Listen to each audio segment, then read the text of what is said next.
to the Foul Play YouTube channel. Greetings and salutations, everyone. This afternoon, good morning, good evening, wherever you may be in the world. Welcome to Open Mic number 103. Continuing our conversation and going through these documents, this latest filing in the Colborn v. Netflix lawsuit. We're kind of waiting for Susan. She's having some technical difficulties trying to get her mic and so forth to work. So anyway, go ahead and get started here. Let's say hello to everyone here in Discord, and then we'll say hello to everyone in the chat, then we'll get going. Alice? Lovely to see you. Hi everyone in chat. Great to see you all. And can't wait for the laugh that we're going to get with these ridiculous documents. Yeah, there's some good ones, I gotta tell you. And there's Jinxie. Hello, everyone. Hope you're all well. And Sapricop, the professional reader. You may be called upon again tonight, sir. Oh, no. Yeah, okay. Alrighty. Who have we got in chat here? Let's get a rundown here. So it looks like we got the Supermod Catnit. And there's JJ, my oldest son, Rhonda SD, Paul Ward,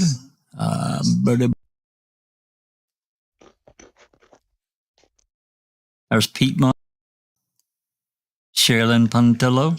Thanks for coming. There's Kay. How you doing, Kay? Gloria? Case 10, out in some cornfield somewhere. I don't know. Hopefully not bump. And Interior Family Studios. Hello, hello.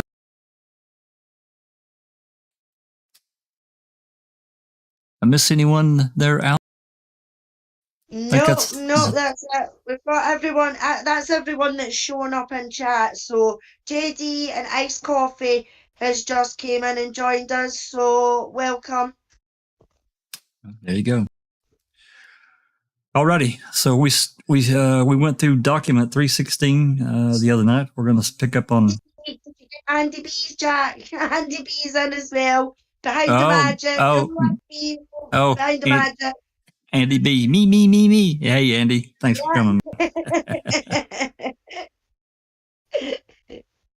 Yeah, we dropped off on 316. We're going to be picking the exhibits that were with the attachments, whatever. We're going to be picking up on document 317. Let's see here.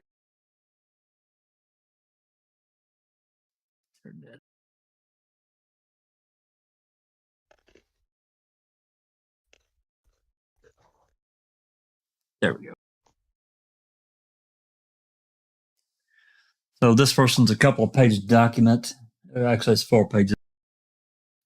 And yeah, this is a new declaration. I did look at the date. I think it's dated the 2nd or 3rd. So anyway, I'll read this one, or at least I'll read a couple of pages. Maybe I'll let Alice finish it.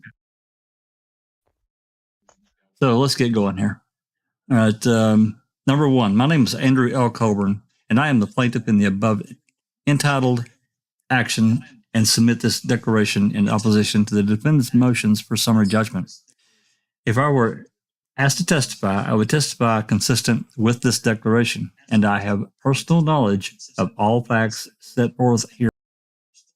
Number 2, I have reviewed the contents of Exhibit 1 and submitted with a plaintiff's brief, and it contains true and correct copies of voicemail recordings that I received on my office phone line while working at the Manitowoc County Sheriff's Department between January 3rd, 2016 and November 16th, 2016. Number 3, attached is Exhibit 2, are emails I received following the release of Making a. And there are a number of emails that we're going to be looking at. We're not going to look at all of them. I'm just going to forewarn you. There's like 140 something pages of various emails from various people and replies from Colborn and Sheriff Herman. You'll see it, but we'll go through and we'll touch base on several of them. So, all right, number 4. Following the release of Making a Murderer, ma'am, I was reluctant to go out and be seen in public as I was continually concerned about being confronted with threats and didn't want my wife or family exposed to. Number 5, I was hyper vigilant when we went out and always concerned about threats to my family. It was and remains a constant source of. 6, when attending car shows, I use a name I made up so my car would not be vandalized. 7, when sitting in a restaurant, I sit where I can see the door. 8, being in law enforcement, I would make sure my weapon was loaded and ready to use if needed. Well, I would hope you would do that anyway, Andy, but number 9. I have been an introvert my whole life. The following, ma'am, my circle of friends shrunk. I saw fewer friends as I wasn't sure how people would react and respond to me. I was even guarded with close friends and relatives. I trust few people. 10. Because of threatening email I was receiving at my home, I had instructed my wife not to go to get the mail. One day on my way to work, I picked up the mail and saw something I thought may have been an explosive. I slid the item out and didn't recognize the return address. I contacted my supervisor at the sheriff's department, who contacted the postmaster to search the return address. My supervisor then dismantled the item, which turned out to be a glitter bomb. There was a note inside regarding this was for Stephen Avery. 11. At home, I always answered the phone as I didn't want my wife exposed to being threatened on the phone, and I didn't want my wife to hear the voicemail messages being left. I did not record these messages. The messages were many and voluminous. 12. Many times at work, I answered my phone, and it would be a negative message from someone who watched Making a Murderer and thought I had planted evidence. Because I answered the phone, those calls were not recorded. That makes absolutely no sense at all. I'm sorry. Because I answered the phone? Okay. The recordings I kept, Exhibit 1, were messages that had been left on my voicemail, but were not all the calls that were left on my voicemail. The voicemails were threatening and negative, full of vulgarities or curses, and generally derogatory, as were the calls I answered but did not record. 13. One of the reasons I retired sooner than I wanted was because of what I endured from man. 14. Making a Murderer affected my relationships with my supervisors, wife, co-workers, and even my friends. I thought it best to keep my feelings to myself, and I was afraid if I said more, it would affect my employment. This is one reason I wouldn't go in for counseling, as having a diagnosis of anxiety or worse could have affected my employment. Being a law enforcement officer, carrying a. Once I took my car in for service for an oil change and tire rotation, I could tell a female service clerk representative was looking at me. She followed my vehicle back, and I saw her talking to the mechanic.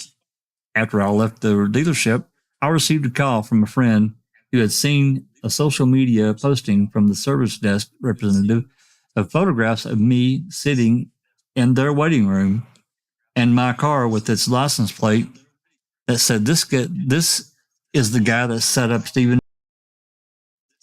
I had then spoken to the manager at the dealership and the service desk representative was then terminated. Not knowing what they had done to my car, I then had to get the oil drained and to make sure that my car was not tampered with. The dealership paid the bill. 16. After I retired from law enforcement, I wanted to get a part-time job. I filled out an application, and the HR person at the hospital, where I had applied for the job, asked if I was Andy Colborn from Making a Murderer.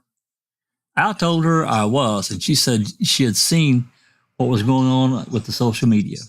After I was hired, the marketing director and my supervisor told me I was not to appear in anything involving the media at the hospital. Anytime there was a press conference at the hospital, I was asked to leave.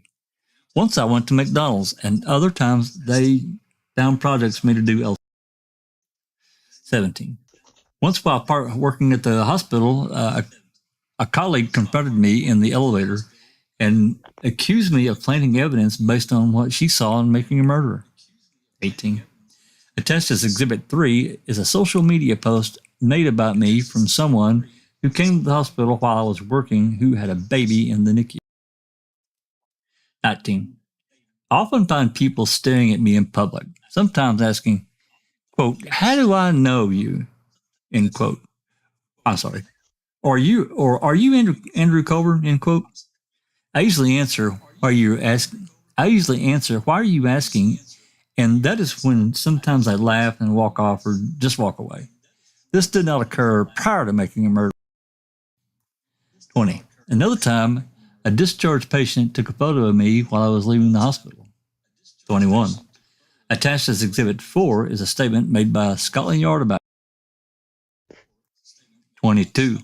A friend of mine traveled to Mexico for vacation, and when people found out she was from Manitowoc, she was confronted about how crooked law enforcement was in her town. She spoke up and told them she knew me and Making a Murder was not an accurate portrayal of law enforcement. My friend was upset about what had happened. 23. I have felt a constant anxiety, fear, and dread since Ma'am was released because of the threats I received over the course of time and have continued to the present day. I also worry constantly about my family because threats were addressed to them as well. I can never know who watched Making a Murder and intends to do something negative towards me or harm me or my family. I anticipate this could continue for years, and I cannot let go of this defamation Making a Murder has caused. 24. I was proud to be in law enforcement, and it was an important part of my life. I had never faced these types of allegations, and it had disturbed me and affected my reputation immensely. 25. I still have a feeling of constant vigilance, fear, dread, and anxiety because I can never know who watched Making a Murder and intends to do something negative toward me. I anticipate this could continue for years. You've already said that. Yeah, he likes to repeat himself. Yes, he does. 26. I did write an email to Anthony Dunphy as shown at docket 289-12 and docket 289-13 and stated that in part, quote, "The claims by Netflix in the documentary mirror those claimed by the defense during trial," end quote, and that things I told him were a part of the court record. Since writing these emails in January 2016, I have learned that there is so much more to what the defendant did to defame me. 27. I did an interview for Convicting a Murderer on March 2nd, 2018. Although I was still technically employed at the sheriff's office, you sure were, I was no longer working. I contacted Sheriff Herman, who gave me permission to do the interview. 28. I provided a statement to the press following the guilty verdict of Stephen Avery, but I do not possess a written copy of the statement I provided. Weird. 29. I started getting harassing phone calls and email messages following the release of Making a Murderer in 2015. My Christmas Eve was interrupted with such messages. During and following the Avery trial in 2007, I never received harassing phone call or messages. 30. Attached as Exhibit 5 show my name on a Google gets over 500,000 hits with videos, and that's signed on 11/3. Did a 4-year-old sign that? I mean, I'm sorry. did a 4-year-old sign that? I mean, that looks like my daughter's handwriting when she was about 4 or 5. Yeah, it's pretty rough. Yeah. Wow, what an absolute crock of crap. So those first, like 9 items, I think, every cop does that. That's normal and just comes with the territory. Every cop goes into a store, a restaurant, whatever. They already know their points of ingress and egress. They're always going to sit with their back to a wall, preferably facing the door. that's just normal. That's for Colborn, it's paranoia, but for the rest of us, that's just something you adopt because it's just good behavior for somebody in that position. So that crap holds no water with me. Yeah, I figured you'd have a couple of points to bones to pick about some of the things he said about his hypervigilance and points of egress and that kind of thing. Yeah, the philosophy is head on a swivel. You're always going to be aware of everything around you. You're going to watch the vehicles that go by. You're going to watch people that go by. He talked about having to carry his weapon loaded. Well, if you're carrying a fucking weapon, it should be loaded anyway, right? Because then what's the point?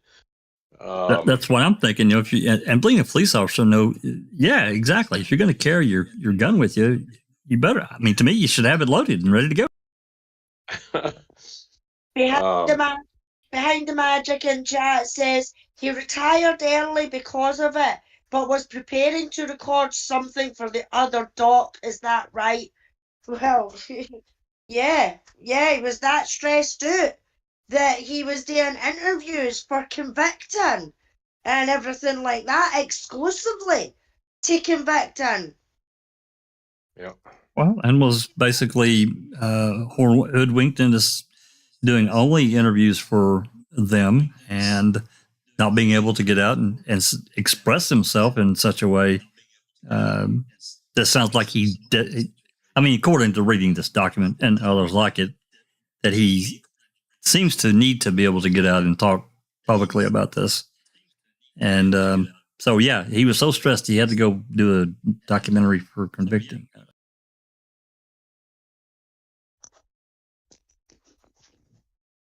Joined us in chat. Hiya, our William. TJ has joined us in chat as well. Hi, TJ. Great to see you. Okay. I haven't had a chance to look. Sorry, Mark's joined us in chat as well, Jax. So nice to see you, Mark. Thanks for coming. Oh, the HUD. JD. The HUD, sir. Hey, thanks for coming. Or is that what you said, Mark Hodden? Yeah. Okay, good. Oh yeah, it's poor Andy, man. He's just, and I hate to even say poor Andy at this point because now here we are in 4 years, almost 4 years, coming up real soon to the day of when he filed this lawsuit. So he has to know, his eyes have to be open at this point. They have to be. I don't think so, Jack. I think he's going to try and take it as far as he can go. I mean, just the amount of replies and everything like that Netflix has came back with, you've not proved this and you've not done that and you've not done this. You'd think somebody would have gave up the ghost before now. Christ, even some of his lawyers have ditched it. You know what I mean? That should have made a penny drop in his head and say, well, wait a minute, if my own fucking lawyers are ditching this case, maybe I should as well just put my tail between my legs and just get fucking on with it, But he's not, because he thinks he's bigger and better and he deserves something out of this when he deserves nothing, because it's his actions. I've got no sympathy for him whatsoever. I know we say poor Andy and everything like that is boo, boo, boo, boo, but I've got no sympathy for him at all. I really don't.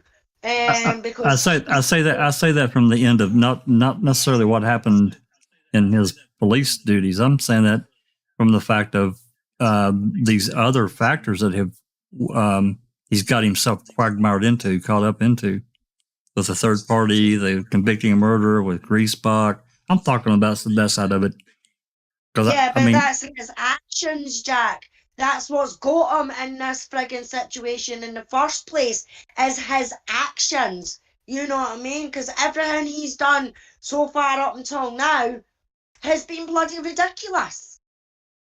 Well, it should kind of paint you a picture of his state of mind and how he feels about his part in the story, because the way he responds here, the things he complains about is as if, hey, I did the right thing, even though I planted this and planted that and told this lie. I did the right thing. We put a bad person in prison, so why am I getting all this bad attention? Right. I mean, that's almost a bit evil in and of itself. Even though I don't necessarily consider Andy a evil person. I think he was like the poor little kid that just wants to be part of the group and would have done anything to be in that group, and that's what he did. But he obviously truly believes that he did absolutely nothing wrong. I completely agree with that. I think that, and maybe I'm wrong. Hey, I'm willing to say that maybe I'm incorrect here, but it just seems to me like that he got sweet talked into doing some things that maybe he wouldn't have necessarily done. Again, this lawsuit, he didn't watch the show. He didn't watch the series. So again, we have to ask ourselves, what burned him up so bad to say, hey, I got to file this multi-million-dollar lawsuit against these people? And all these lawyers turn him down and say, look, man, you got a tough road to follow here. This is going to be hard, until Reesbach, and then all this other stuff comes out. I don't know. I think he was used. I still think he was used. Maybe I shouldn't feel sorry for him, but I kind of do in that capacity. I think he was used when Avery was released. He suddenly had to write this memo. I think he was used right there too, and he went along with it. So anyway, Everly. Hi, Susan. Are you back with us? Susan, did you get? Susan. Yeah, I saw that. I was looking. I was going to ask Susan if she got her microphone. Can you hear me? I can. Hey, there you are. Yay. Look at that. Hey. How you feeling?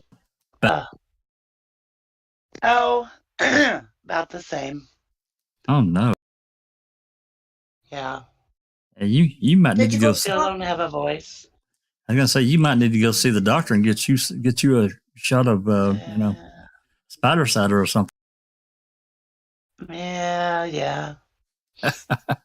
Neverly, Right. Neverly, are you in surgery or can you say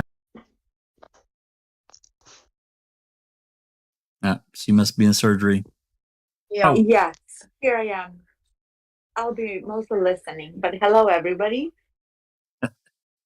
Okay. Poor Andy. Well, on one hand, yes. On the other hand, no. No. No, I'm sorry. No sympathy from me. I understand.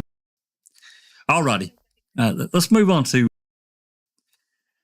as he mentioned in his declaration, there are several attachments, and we're gonna go through part of them. We're not going to go through every single one of them because, like I said, one of them here is, I think it's this first one.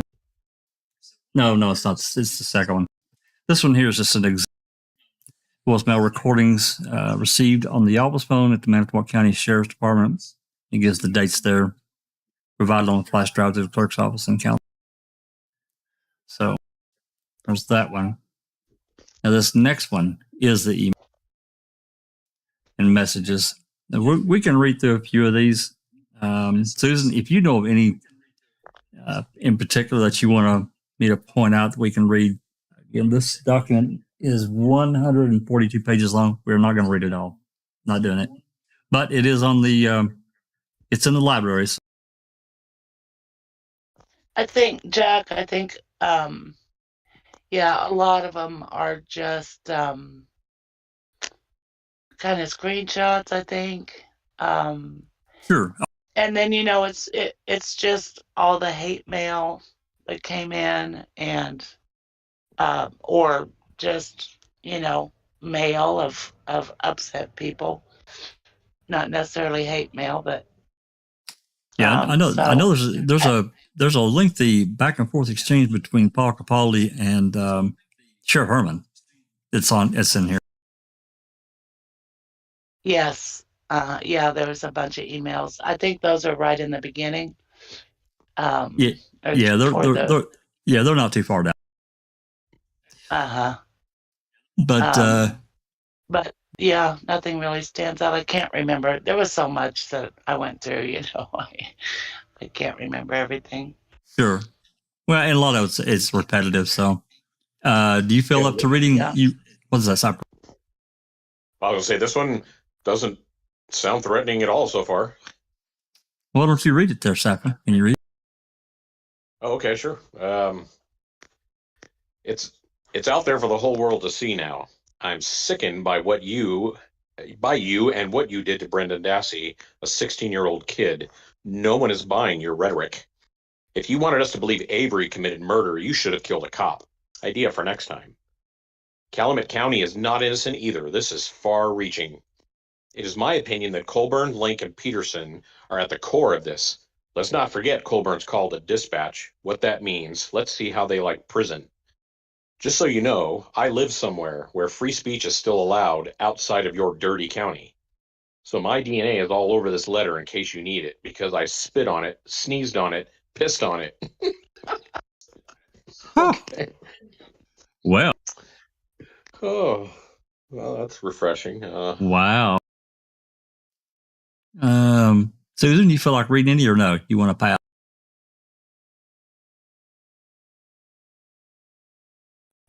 Jack, I can't get my computer working here, so I'm just on my phone through Discord, so I don't have it in front of me. So that's fine. I don't have much of a voice.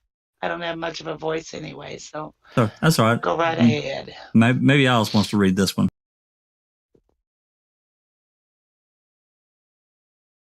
Sure, I can do that. Who really did kill Teresa will get the justice they deserve. I hope Stephen sues your country for 250 million. There's a county, county. Yeah.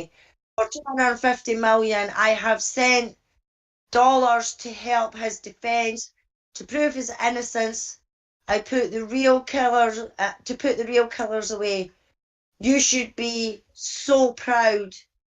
Shameless. Shameless, yeah. Oh. Dear Mr. Herman, you and your employers should be ashamed of yourselves. Your men positively know Stephen Avery and his nephew are not guilty. Your police force and detectives have no respect for the law, and being a Christian woman, I'll refrain from saying what I think about Andrew Colborn before it's said and done. Those you planted and set up Stephen Avery and his nephew, so your county would not have to pay him 32 million. How do you sleep at night? I mean, that's pointing out facts, you know. I mean, so far there's nothing in these messages. No, they're just angry. Well, not necessarily angry, but certainly people that are emotionally attached to what they saw in the series. So yeah, I mean, I don't see anything threatening. Mr. Colborn, one day the truth is going to come out. You knew the make and model of the car before it was reported. You are a very sick person.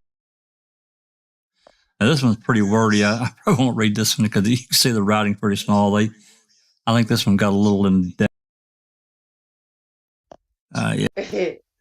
To whom it may concern. Yeah. Well, we got a what the F here too, so they're pretty random. Dear Mr. Colborn, there is a place in hell for you. Do rest in the knowledge you'll get what's coming to you. Don't. Colborn, you are an embarrassment to our county or our country. Please stop framing innocent people to save your own ass, and I truly, deeply you get. I don't know what that word is. You Framed. Get like framed. you get framed for something, or actually get convicted, or you're heinous for your heinous crime. You truly are a piece of shit and should be put away. The entire country. Oh my god! Shit, the entire countryside. Was that 323 million people? Yeah, probably back. This one is from, well, it's blanked out, to Holly Herzog. The subject, the form sheriff contact was submitted was a list of values it contained, and you can turn this email off under workflow. Okay, I don't know what that's all.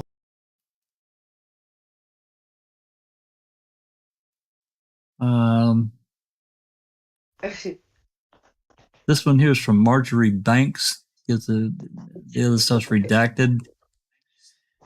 Questions, comments, just out in interest. On a scale of 1 to 10, how utterly fucking bent was Sheriff Colborn in the Stephen Avery case? For clarification, 10 is really bent, and for translation purposes in UK English, bent means corrupt, deceitful. Also, I don't know your department, employment, educational background, or educationally subnormal. I didn't know your department employed Lying. educationally subnormal lying evidence planting tricks. There you go. Thank you. Like Colborn, must be a great comfort to you, to work for an organization that does. I'm just glad I didn't get on the wrong side of your hateful little arseholes of years back. Otherwise, it could have be taking it up the arse from Cats and all the other corrupt C's in your department who framed that poor bastard. Yours truly, Marjorie. Wow. Okay. Now this one, this Delante, or there's several from this person. I was just scanning through before and just noticed this name many times. And this one here is talking about, this is in August. So this is several months after the fact. We're not going to read all. Let me find one. I know there's one down here from Paul Capone. Maybe we'll take a look. Let's see. There's you don't another. want to read all the emails he got because they're pretty funny. Yeah, they are. I mean, there's some interesting stuff, and I haven't read them all. I'm like Susan probably read more than I have, but I read quite a few, and holy shit! I mean, some of these I had seen before, and certainly not all of them, but as you know, we got the email.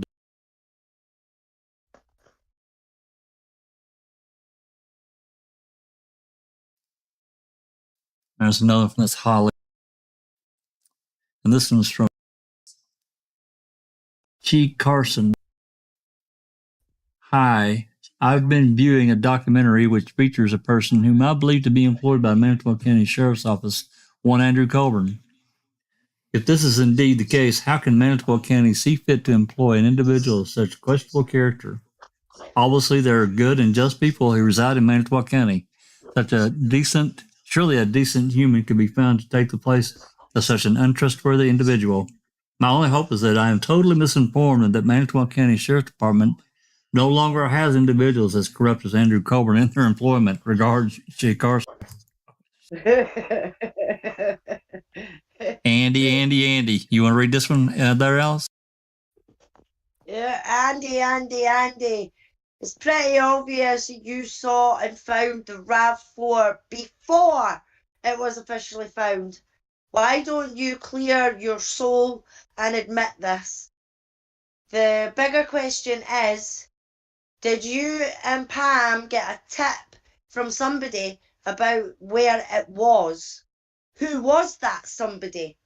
Andy, Avery and Dassey are 100% innocent. How do you live with yourself? Mark, somebody. Yeah, I can't read that last name.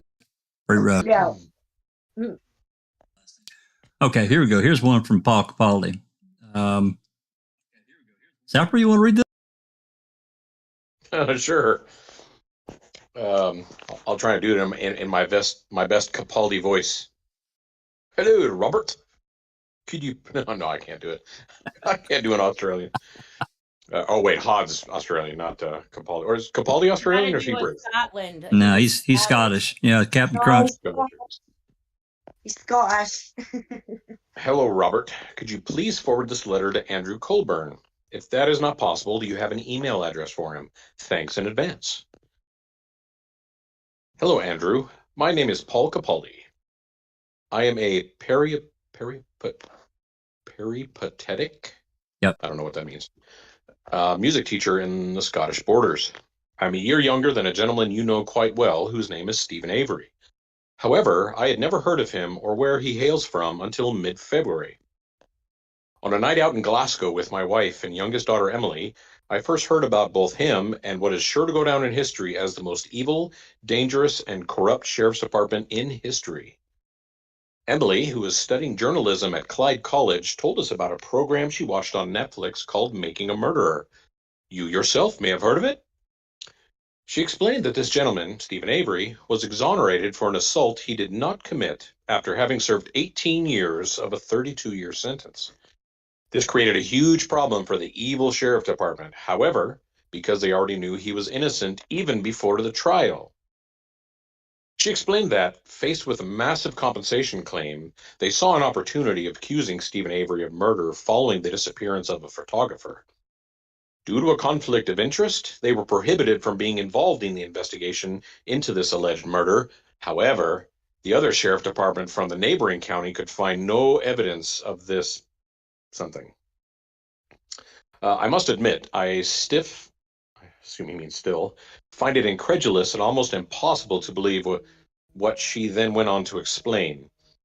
That the evil sheriff department, instead of being prohibited from the investigation, actually continued to have a very active role in the investigation and went on to, quote unquote, discover evidence of which was actually planted. The worst part was that when it came to trial, some of the officers from the evil sheriff's department, he sure likes evil, took the oath and then lied about what they had done. 3 months later now, I have watched the same program, read books and articles, and watched videos. You, sir, are now wishing that you had not involved yourself in this case. The program has come right out of the blue, exploded before your very eyes, and you are now left with egg all over your sorry face. People in all 4 quarters of the globe now know what you did, why you did it, and why you are now trying to deny it. I am sorry to have to tell you this. Actually, I lie. But you and the rest of your department that planted evidence and then lied under oath have been found out. If you do not own up, you will make things even worse for yourself. You continue to deny the facts at your peril. Have a nice day, Paul. Wow, that's interesting. You can tell his angst and anger back at the time. Yeah. As we all felt, it was all still pretty. And was that in 2016? Let's go back up.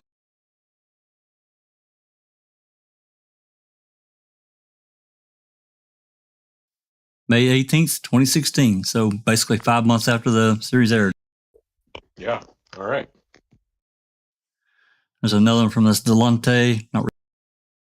It's too long. It's a lot of background. I think there's a reply from Herman to Paul.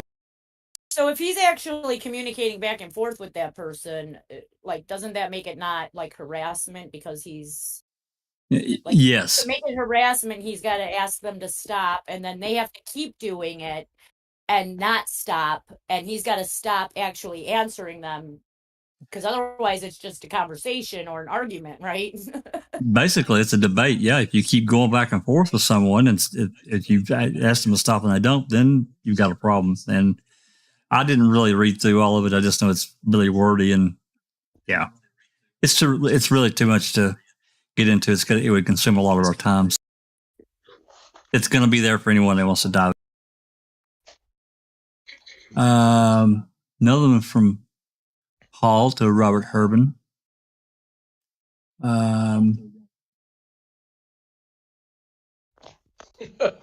Yeah, several ones should read this one too. Let's give it a shot here. Good morning, sir. The training of detectives across the country regarding property searches has been radically improved by the technique developed by the Manitowoc County Sheriff's Department. Every morning, Andrew Colborn, who regularly contacts Lynn at dispatch to play license plate bingo, and always wins because he's so good at it, gathers up everybody's car keys and hides them.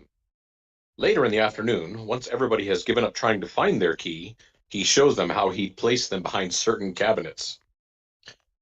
Using this fantastic look behind the cabinet technique, it has been estimated that an 8-day search of a property could be reduced to just a couple of days. Andrew Colborn will shortly be doing a tour of the country to show everybody just how effective his special technique is. Other police and sheriff departments, who had previously never known about this revolutionary technique, are hoping to save many days of searching so that they too can play license plate bingo. But Colborn isn't likely to expose his special technique on that anytime soon, sadly. Yours, PC. P.S. Please send my regards to Andy. Go.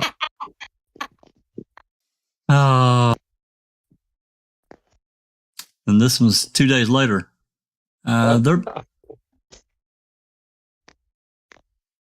This is superb. Yeah, I was going to say, but before you read it, I don't know if there's a reply in here from Herman or not that we're missing, but if there is, we'll scroll a little bit further after Cybercop reads this. Go ahead. All right. This is superb. No evidence was planted at any time by any law enforcement officer during the course of this investigation, quote unquote, Colborn wrote to LeBray. The key to Teresa's vehicle was not discovered laying next to the pair of shoes in the open, but was instead located cleverly hidden behind a bookcase in Stephen Avery's bedroom. Aye, right, Andy. Only in the Scottish language do two positives make a negative. What is particularly disturbing to you is the fact that this Bampot is losing the head. Alice, what's a Bampot? Yeah, it must be a Scottish. It looks like it says barmpot, Barmpot. Barm. Yeah, no, it's meant to be a bampot. A bampot is somebody, like an idiot, you know what I mean? Instead of saying, oh, you're an idiot, it's, oh, you're a fucking bampot. I'm going to have to remember that one. Yeah, somebody that does something stupid or silly or something like that. Or if they're just mental in the head, they say, you're a bampot. Gotcha. Okay. This is understandable now that everyone knows that the above claim is completely false. It also contradicts what was presented at trial. The key was not mentioned in his report. Not the first time it has taken nearly a decade for him to remember something. Wow, that's good. And another one from a day later. Another one from. Please continue. Please continue. Hello, Robert. Can I assume that as you did not send me an email address for Andrew Colborn, that you were able to forward my message to him? If so, thank you. Could I therefore ask you to forward this short message as well, please? Dear Andrew Colborn, the fight is lost. All that remains now is to see whether it was by points or by a knockout. You do realize that, don't you? Now, Robert has many admirable qualities that you sadly lack. When I spoke to him last week, we debated certain details in a gentlemanly manner. As far as I know, he has not tried to contradict earlier statements. In fact, he has tried to stick up for you and support you. Therefore, I ask you, either as his friend or his foe, to give it up now. Do not force him to give you up, for the time will come when he will have to. You do realize that, don't you? Where we are at now is the public know what you did. You do realize that, don't you? Millions of people worldwide now know what you did. You do realize that, don't you? Just as Kratz did in 2006, Zellner now has the public and the media on her side. You do realize that, don't you? There's a theme. Because regardless of what happens to poor Teresa, you planted evidence and then lied under oath. You do realize that, don't you? The MAM series was made using live footage. You do realize that, don't you? It did not need to try and make you and the department look bad. You are the experts at that. You do realize that, don't you? Yours, Stephen Avery, a.k.a. Paul. And he is ramped. I have one. Colborn, you're going to lose this lawsuit. You do realize that, don't you? Oh, boy. Yeah, there's even more. Anyway, we're not going to go through them all. As I said, hell, we're only down to page 27, and there's a bunch more. So it's in the library. So if people are interested and want to read through them, please do so. Let's move on to this third attachment to this document. This is 317-, and this is a Reddit post on TikTok Manitowoc from Nick Markinson, it looked like. It says, Eddie Colborn gave me a COVID screening at St. Vincent Hospital in Green Bay and then accompanied me to the NICU on the third floor. He is apparently working as a security guard there. He had an ID badge on, but I didn't need to know it. I didn't need to know it was him behind the mask. He's 5'8" and at best, and he's grown his hair a bit. And that's the only thing on this page. It's a single. Wow, So that there just scares the bejesus out of me. I would be so in fear of my life. Yeah. I was just like, say that, Sapper. You took the words right out of my mouth. Oh my God, that is so terrifying. You know what I mean? Jesus Christ Almighty. Yeah, scary. Who the hell do you think you friggin' is trying to put these in? I'd see the point if it was, I'm going to kill you, I'm going to bomb your house, I'm going to follow you in the streets, you know what I mean? Then that's scary and that's frightening for your life, I'm going to hurt your family. Not once have we seen anyone threatening his family. And the ones that we've came across. They've been more hilarious than anything else, than threatening or aggressive or anything like that. I mean, fair enough, we have skipped out a few, so there might be a few sweary words in some of them, but they're not that shocking all, you know what I mean? Nothing that would make me think that somebody in anything that we've looked at so far is out for him or his family. People are angry. People are upset about, probably more about Brendan, but at least as much about Brendan as Stephen and the things that they observed in the documentary. That's all I've really seen so far. So, yeah. And then not only that, but if somebody really wants to get you, somebody really wants to cause you harm, they're not going to alert you ahead of time. No, they're not. They're really not. They're just going to do it. Yeah. So this is number 317-4. This is what he was talking about. Scotland Yard exclusive is making a murderer killer guilty or not. 5 Scotland Yard detectives give their verdicts, and I'm taking it somewhere in here. This is an article, and I'm going to guess that Andrew's mentioned it at some point. I haven't read through, and I really don't intend to at this. I'm just going to take it for granted he probably is, since he mentioned it. And it's got these investigators from Scotland Yard that are giving their opinions and so forth. So, and actually, questions, Jack. You know what I mean, Chris? But if Stephen killed Teresa, why would he hide her vehicle on his own car lot? You know what I mean? Tells you If he killed Teresa, he wouldn't have the freaking car on the same fucking car lot where it could be found. Jesus. Yep. This document here is, yeah. Yeah, Behind the Magic makes a really good point. She says, I really don't think these would have bothered an innocent man. Like if Andy hadn't done anything and he was, that good honest cop, this stuff would slide off his back. I don't know about that. I sometimes get annoyed with people when they try to accuse me of stuff I didn't do, that I get kind of obsessive. Yeah, but I mean, we're at a level. I mean, we're at a major league level. I mean, I get what you're saying, Jinx. I do, and I'm kind of the same way. Don't accuse me of something that I didn't do. But no, this is we're way, way, way past that. This lawsuit. Oh my God. Isn't I it haven't let ironic? it consume me for the past 5 or 6 years, maybe like a couple of weeks. What's that, Sue?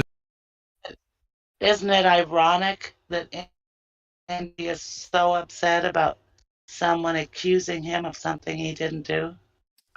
Yeah. Right. I mean, Well, versus Stephen. Yeah. well, and not only that, being so torqued out, as we've mentioned many times, and will again, I'm sure, about a documentary that he didn't watch. I'm sorry. If I was a judge, Right?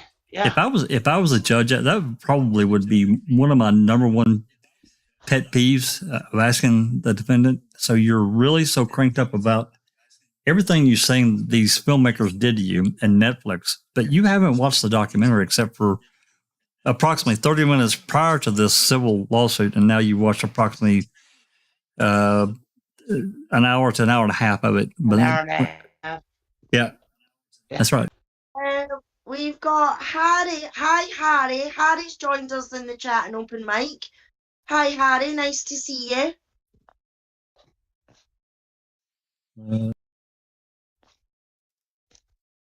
Oh, that. Well, I'm not sure if that's my oldest son or not. All right. It's okay if you don't want to talk. That's absolutely fine. You're more than welcome to just listen. That's absolutely. Oh, there we go. Hi, Harry.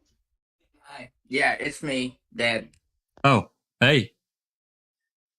I was trying to figure out how to use Discord the right way on my phone, so I was just playing around with it. Oh, gotcha. Yeah, well, good. Yeah, well, now you know.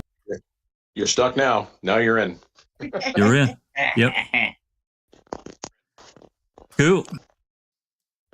All righty. So yeah, this is an 18-page document that I'm sure details that article from Scotland Yard. We're not going to read through it all. We don't need to.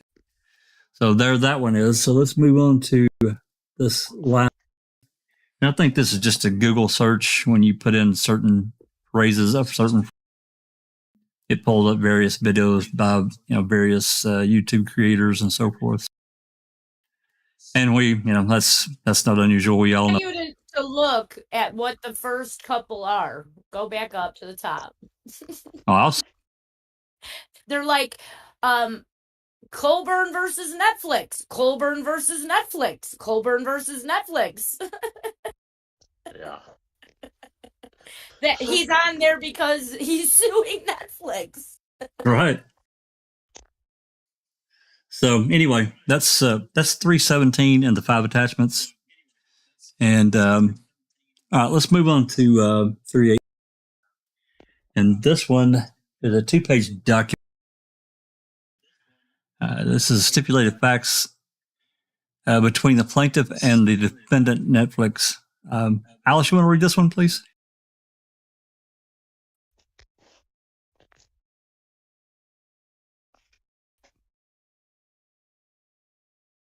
Stipulated facts as between plaintiffs and defendants, Netflix Inc.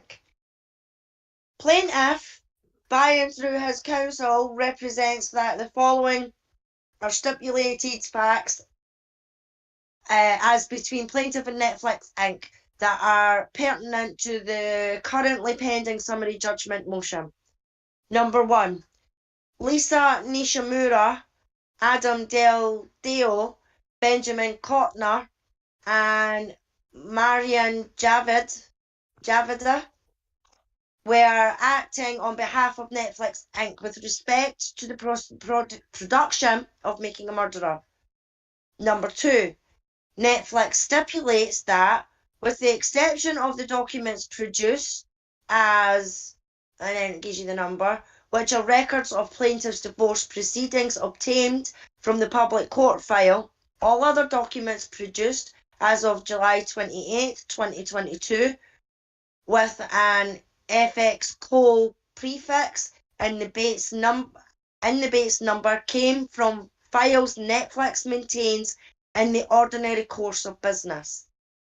Number 3, the Making a Murderer episodes that were filed by Netflix in the court record as docket 120-1 through 120-10 are true and correct copies of the Making a Murderer episodes as they were or are made available to Netflix Inc. Subscribers accept that the exhibits filed in the court record feature a watermark. Number 4, the license agreement product as Netflix 91-135 is the operative agreement between the defendants relating to the Making a Murderer series and amended to license agreement product as NFX Cole. Dated this 4th day of November 2022, and it's all the lawyers. Yeah, Barker and Lita Wall. Okay. This next one is, I think, this one is a more lengthy document. Let's take a look at it.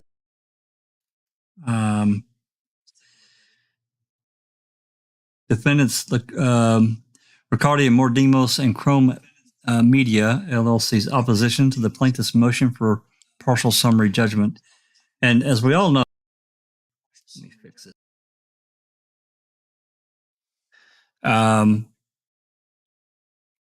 Colborn is trying to claim partial summary judgment. Now, I'm sure knowing that he's certainly not going to get, that he stands a good chance. Let me restate that. He stands a good chance of it getting thrown out in total. My opinion, I think everybody here's opinion based on what we know now in today's world.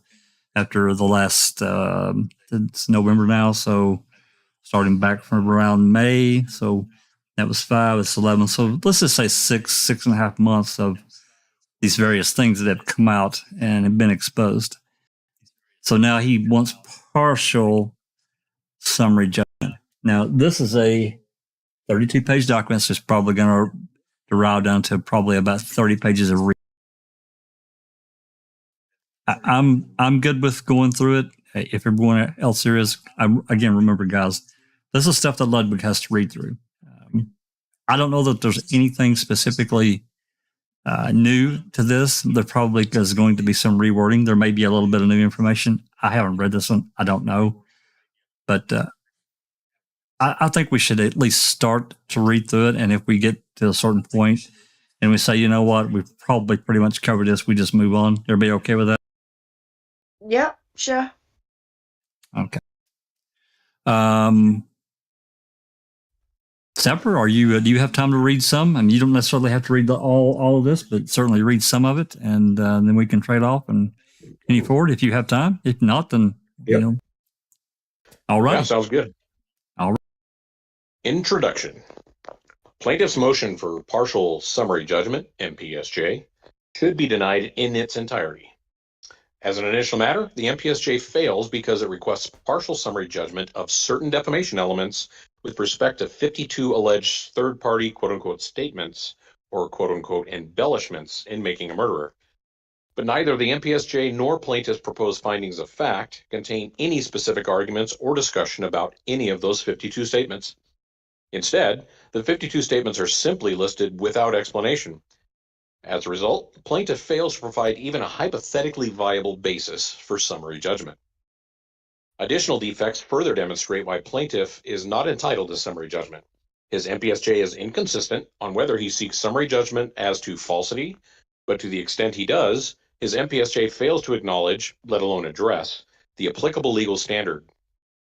Under case law, the relevant inquiry is not whether third parties, third parties' allegations in MAM that plaintiff planted evidence are correct, but whether MAM accurately captured the gist of those allegations.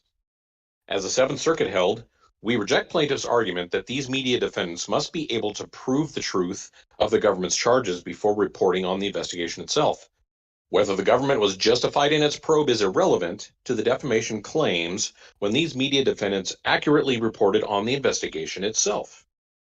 Moreover, even if the truth of the third party's allegations against plaintiff were the relevant issue for falsity, although it is not under global relief, he still would not be entitled to summary judgment because he does not come close to meeting his evidentiary burden and he ignores contradictory evidence.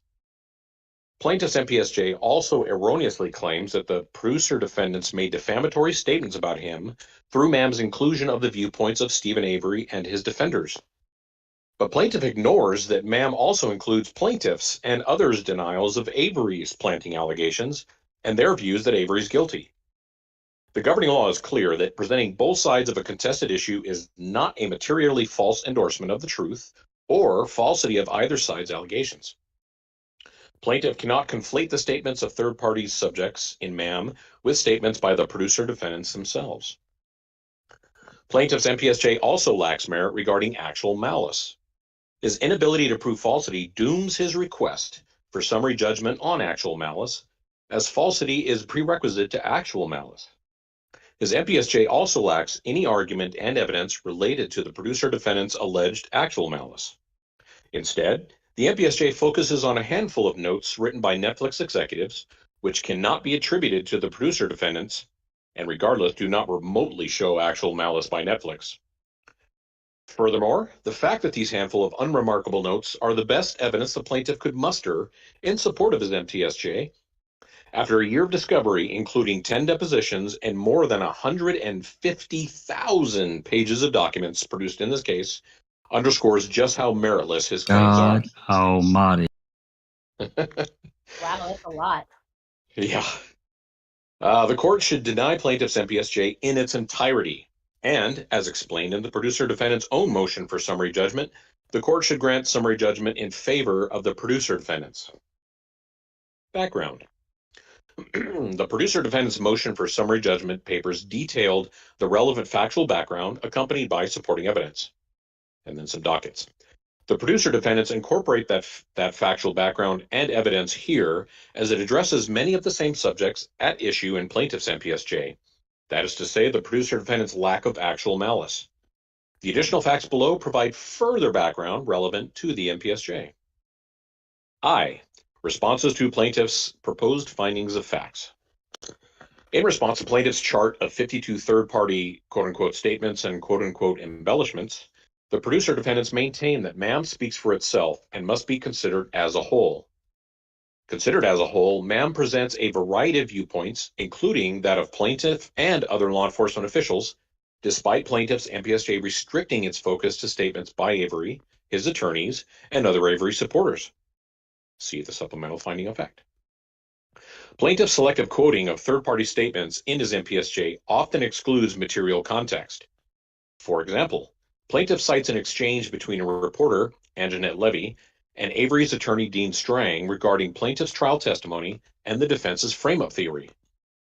But plaintiff's chart excludes the portion of the exchange shown in MAM, excludes the portion of the exchange shown in MAM where Levy criticizes Strang about the effect of accusing an officer of misconduct. Plaintiff also cites a statement made by Avery during a police interrogation in which Avery suggests that evidence was planted against him.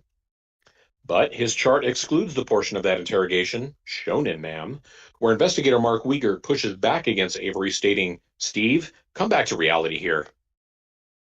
There are also duplicate statements of MAM showing the same image on screen, listed out of order, given the misleading impression that plaintiff's signature was on screen during dialogue about the sheriff.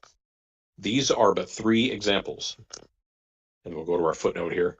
Plaintiff's chart contains many material transcription errors, further underscoring why the best evidence is MAM itself. 2. Plaintiff concedes other facts are immaterial to the MPSJ by failing to mention them in his brief. For example, he claims to have received critical voicemails from unidentified members of the public and selectively quotes them in his findings of fact.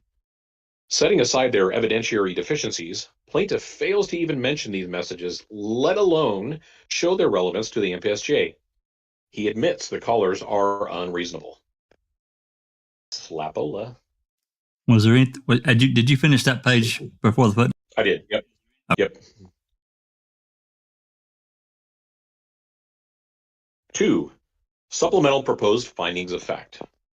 Section A. Differing viewpoints in MAM.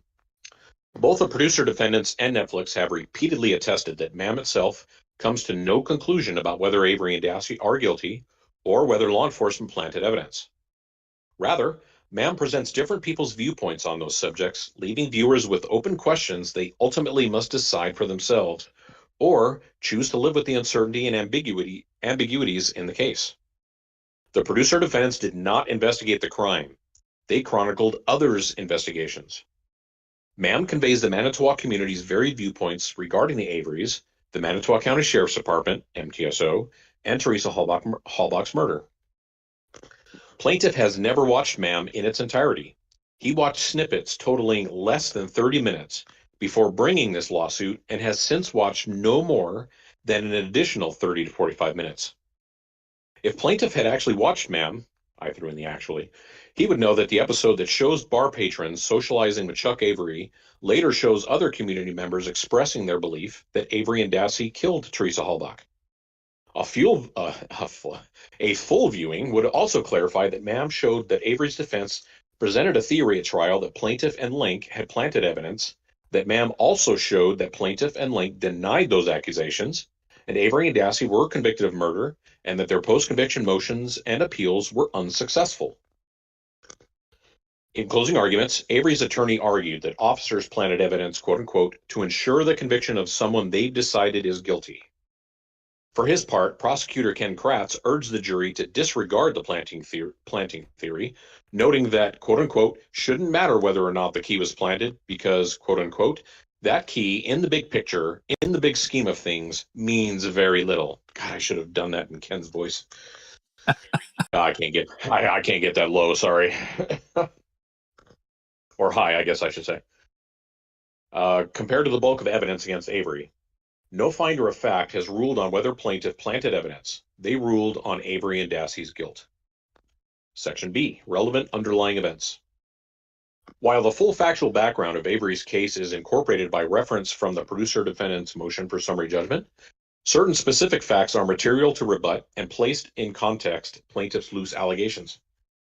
1995 was an important time in Avery's wrongful conviction because he had hearings on multiple motions for post-conviction relief, which included arguments that law enforcement had information on an alternative suspect they did not disclose. Meanwhile, Penny Bernstein's actual assailant, Gregory Allen, let's emphasize that, Gregory Allen, was convicted of a subsequent brutal assault in 1995.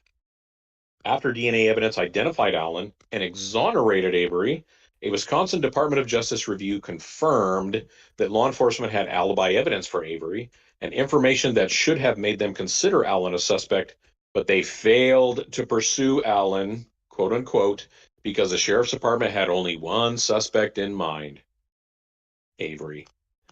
Upon Avery's 2003 release, there were a number of law enforcement responses. For the first time, plaintiff wrote a statement and submitted it to then Sheriff Ken Peterson regarding a jail call that plaintiff received in 1994 or 1995. The sheriff stored the statement in a safe.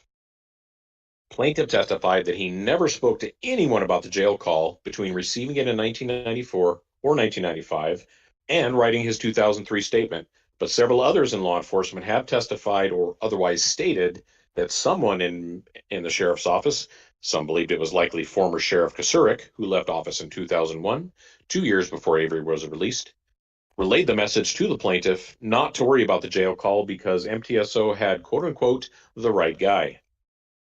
After a Wisconsin DOJ review found a failure to investigate Allen, but no ethical or legal violations by Manitowoc County, Avery filed a civil rights lawsuit against the county, former Sheriff Thomas Kasurik, and former District Attorney Dennis Vogel. Plaintiff was deposed in that lawsuit, but was not named as a defendant. After Teresa Halbach's disappearance on October 31st, 2005, there were concerns about a conflict of interest with Manitowoc County based on Avery's pending lawsuit and the county's prior involvement with Avery's 1985 wrongful conviction. So Calumet County took over the investigation, and Manitowoc Sheriff Peterson was recused. Plaintiff and Manitowoc County Lieutenant James Link took part in several days' searches of Avery's trailer starting November 5th, but the key to Teresa Halbach's Toyota was only found by Link on November 8th. In pre-trial orders, Judge Willis ruled that the plaintiff was one of two officers, along with Link, whom Avery could accuse at trial of planting through circumstantial evidence. Very important. Mam showed plaintiff's trial testimony denying that he planted evidence and claiming Link found the key after plaintiff had shaken a bookcase. As shown in Mam, the defense pointed to circumstantial evidence of a frame-up through their closing arguments, but the state disputed the theory as irrelevant. Relevant legal standards. Plaintiff's MPSJ repeatedly misrepresents and ignores the relevant legal standards. In addition to ignoring the relevant inquiry for falsity, substantial truth under global relief, as discussed in the introduction, plaintiff wrongfully suggests defendants bear the burden of proving the truthfulness of the statements at issue to quote-unquote overcome his MPSJ. But in a defamation case involving a public official, there is a, let's go to the footnote. Footnote, yeah. The MPSJ is inconsistent about whether plaintiff is moving on falsity. The introduction and conclusion identify three issues for summary judgment. 1, publication of MAM. 2, the defamatory nature of statements in MAM. And 3, actual malice. But the fourth subheading asserts, quote unquote, MAM is false as to accusations that Mr. Colborn participated in a conspiracy to plant evidence and or planted evidence. In any event, he cannot show falsity. Let me scroll back up just a tad. But in a defamation case involving a public official, there is a quote unquote a constitutional requirement that the plaintiff bear the burden of showing falsity as well as fault. Moreover, to show fault, actual malice, plaintiff faces an extremely heightened evidentiary standard. Quote unquote, the burden of proving actual malice requires the plaintiff to demonstrate with clear and convincing evidence that the defendant realized his statement was false or that he subjectively entertained serious doubt as to the truth of his statement. Emphasis added. Rather than address relevant legal standards and burdens, plaintiff relies on inopposite Rule 56 cases outside the context of the special constitutional considerations applicable here. Plaintiff is a former public official who has brought a defamation suit targeting speech on a matter of public interest and, quote unquote, the First Amendment requires courts to make an independent examination of the whole record so as to assure themselves that the judgment does not constitute a forbidden intrusion on the field of free expression. Very important. Before we move into the argument portion, any comments? Anybody got anything they want to get off their chest before we continue on? You're going to lose.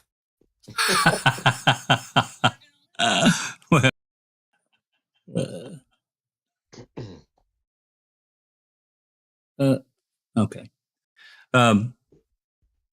Well, you know, again, I think that everything we read, it's even a stronger statement than what's been said before by these lawyers about this partial the summary judgment, the knife sharpening, as what Lita did that one of the first documents we read the other night. Oh my God, she absolutely obliterated them. Yeah, the basic gist of this is: are you kidding me? This is the best he's got. Right. And he's continued to had to back away and just let go of much of his original of the second amended complaint. It's gone. So yeah. Okay. All right. Argument. Section 3. Plaintiff seeks partial summary judgment of 52 statements that his MPSJ fails to address and for which his complaint does not validly allege defamation. Yeah, that's the second Plaintiff- amendment. That's the second amended complaint. SAC. Second amendment complaint, yeah. Yeah. Okay. Plaintiff seeks partial summary judgment with respect to the elements of publication, defamatory nature, and actual malice with respect to certain quote-unquote republished third-party statements that were included in MAM. However, he simply drops into the middle of his brief a chart of 52 quote-unquote statements and embellishments without addressing any of those 52 statements in any substance, let alone demonstrating how any of them satisfy the elements of defamation that his MPSJ purports to cover, or what connection, if any, they have to the amended complaint. Instead, his MPSJ only asserts that the 52 statements, as an undifferentiated mass, quote-unquote, repeat or embellish third-party accusations against Colborn and the law enforcement conspiracy. But he ignores his legal burden by providing no explanations on that score, let alone ones tailored to the 52 statements with respect to any specific elements of this defamation claim pleaded in his amended complaint. Party moving for summary judgment must lay out the elements of the claim, cite the facts which they believe satisfies these elements, and demonstrate why the record is so one-sided as to rule out the prospect of finding in favor of the non-movement to the claim. Plaintiff's findings of fact is no better. It again just lists the 52 statements as having been included in MAM. It fails to address any of them specifically, but instead asserts that, again, as undifferentiated mass, quote-unquote, the statements identified in the table set forth in paragraphs 3 through 54 above are capable of being understood individually or collectively as implying or making innuendos that Avery was wrongfully convicted, that law enforcement officers framed Avery, and that plaintiff participated in a conspiracy to frame Avery. No explanation is provided with respect to any individual statement, let alone one tailored to satisfying the defamation elements on which plaintiff seeks partial summary judgment. As a result, plaintiff fails to provide even a hypothetically sufficient basis for partial summary judgment with respect to the 52 statements. Defamation plaintiffs are required to identify specific allegedly defamatory statements and to explain why those statements satisfy particular elements of defamation.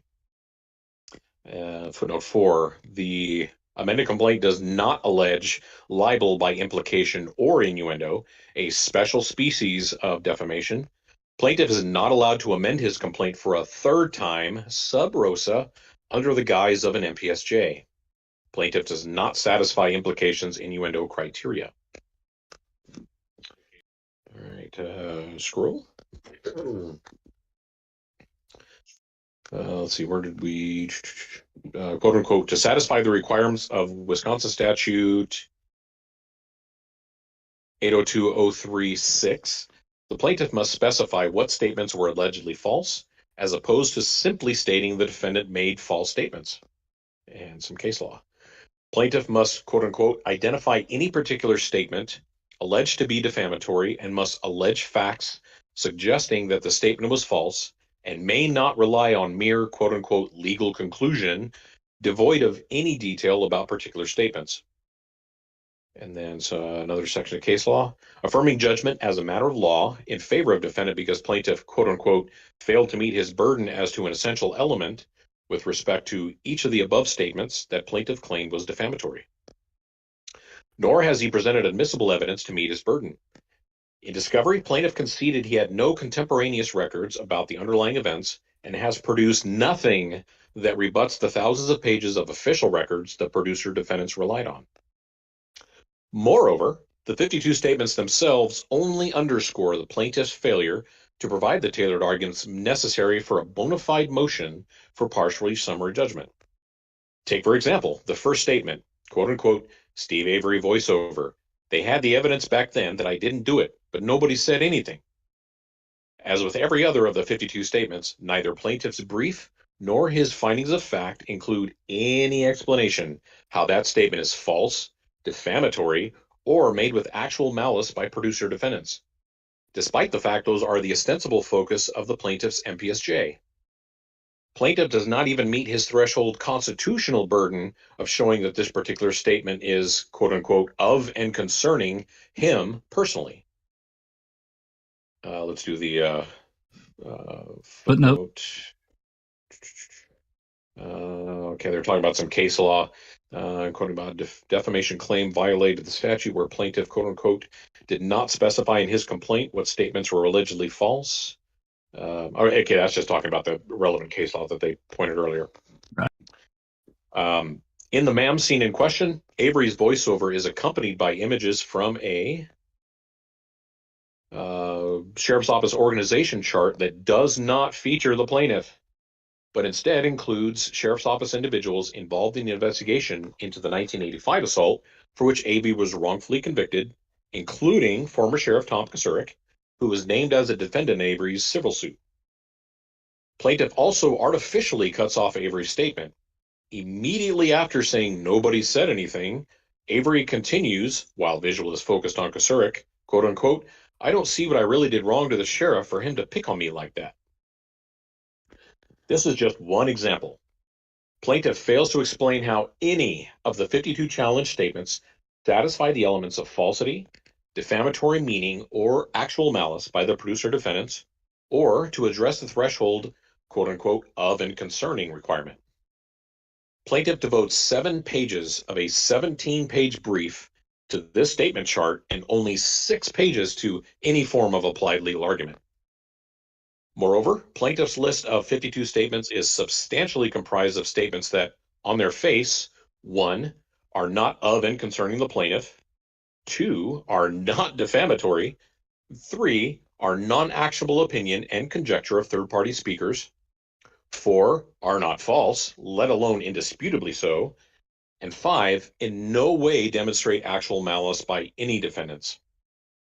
In fact, many of the 52 statements are not statements at all, but rather unremarkable descriptions of images in ma'am. Others fail to accurately describe the contents of ma'am. To avoid duplicative briefing, the producer defendants incorporate by reference Netflix's opposition appendix, which applies with equal force to the producer's defendants. The shortcomings in plaintiff's MPSJ mirror those in his amended complaint, which further demonstrate why, far from plaintiff being entitled to summary judgment, large swaths of his amended complaint fail to comply with basic legal requirements for defamation claims. He fails to identify particularly allegedly defamatory statements and fails to explain how each of those particular statements satisfy all of the elements of defamation. The amended complaint alleges that unspecified quote-unquote statements described in paragraphs blah, blah, blah, examples A and B, are supposedly defamatory. While a handful of the referenced paragraphs identify particular statements in ma'am that plaintiff alleges are defamatory, the remaining paragraphs do not. The same is true of exhibits A and B. Plaintiff alleges that exhibit A represents excerpts from Making a Murder episodes 1 through 10, which depict numerous inaccuracies in facts and therefore defame plaintiff. But exhibit A is a 15-page document, and the amended complaint fails to specify which particular statements in exhibit A are supposedly defamatory, let alone explain why any particular statements in exhibit A are defamatory. Likewise, exhibit B is a 13-page document that plaintiff claims to be a quote-unquote transcription of excerpts of plaintiff's trial testimony that were quote-unquote altered by ma'am to quote-unquote present a false impression of plaintiff's testimony. Once again, the amended complaint fails to specify particular statements in exhibit B and also fails to adequately explain why any such statements are defamatory. Finally, plaintiff's MPSJ does not even attempt to connect any of the 52 statements and embellishments in his chart to any particular allegations in the amended complaint. Instead, defendants in the court are left to guess what, if any, connection there is between the 52 items and the amended complaint.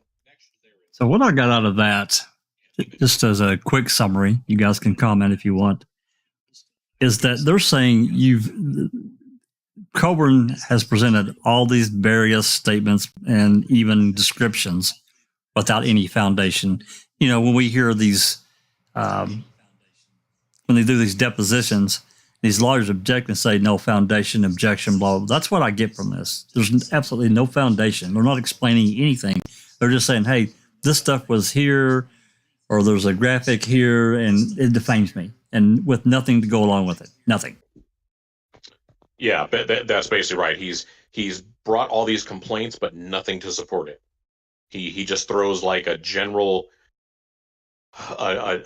version or a general rendition of statements, but doesn't point out which statements are alluding to the fact that he's claiming is defamatory. He just throws it all in there and says, "You pick," or even how they're defamatory towards him. Right. Yeah, they're I keep talking about or keep alluding to the death by 1,000 cuts. That's really what they're doing. They've tied Colborn to the wall, and they're just doing little slice until they're basically skinning him alive. Hey, looky here. We've got I think maybe Doc in the house, and we've got Nosy Wren, internet wife, and oh, okay. Cassandra Smith has joined us as well. Yep. Hi, Cassandra. Lovely to see you. Thanks for coming.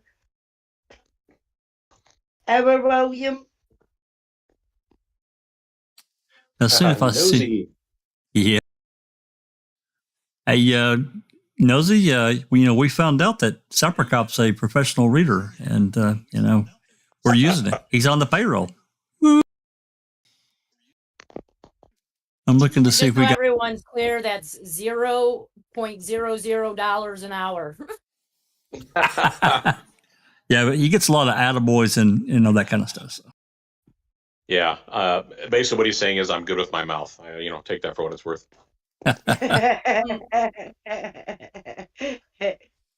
Alice, you want to read Doc's comment there? I just pinned. Yeah, the irony here is that Netflix attorneys are using the same arguments against Colborn that the state are using against Zellner. The bar is indeed set very high. I believe Colborn is in deep trouble. I would agree with that, Doc. Yeah, can't argue that. Can't argue that. All right. Any other comments that you've seen as we're taking this little short break here in between?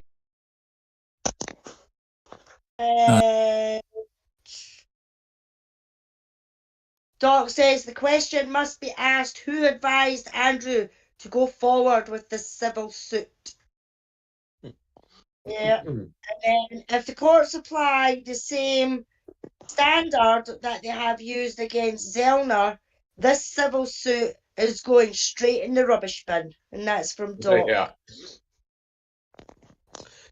Yeah, we know who was advising him to push this lawsuit, don't we? Well, not really, not entirely, because he's well, yeah, but we have to go back. We have to go all the way back to early 2016, and we don't know of any specific relationship between her and Colborn at that time. There may have been. Well, what about Mike Griesbeck, who has a close relationship with Colborn and had a working relationship with her? Did she not help with his book that he released in 2016? And see, there's certainly that potential. We just don't have any direct proof. And I believe you.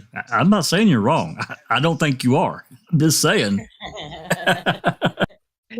Well, she does admit that she at least encouraged him, so we know that was an encouraging factor at some point. So even if he had the thought, who pushed him into actually turning that thought into a productive action? I don't know.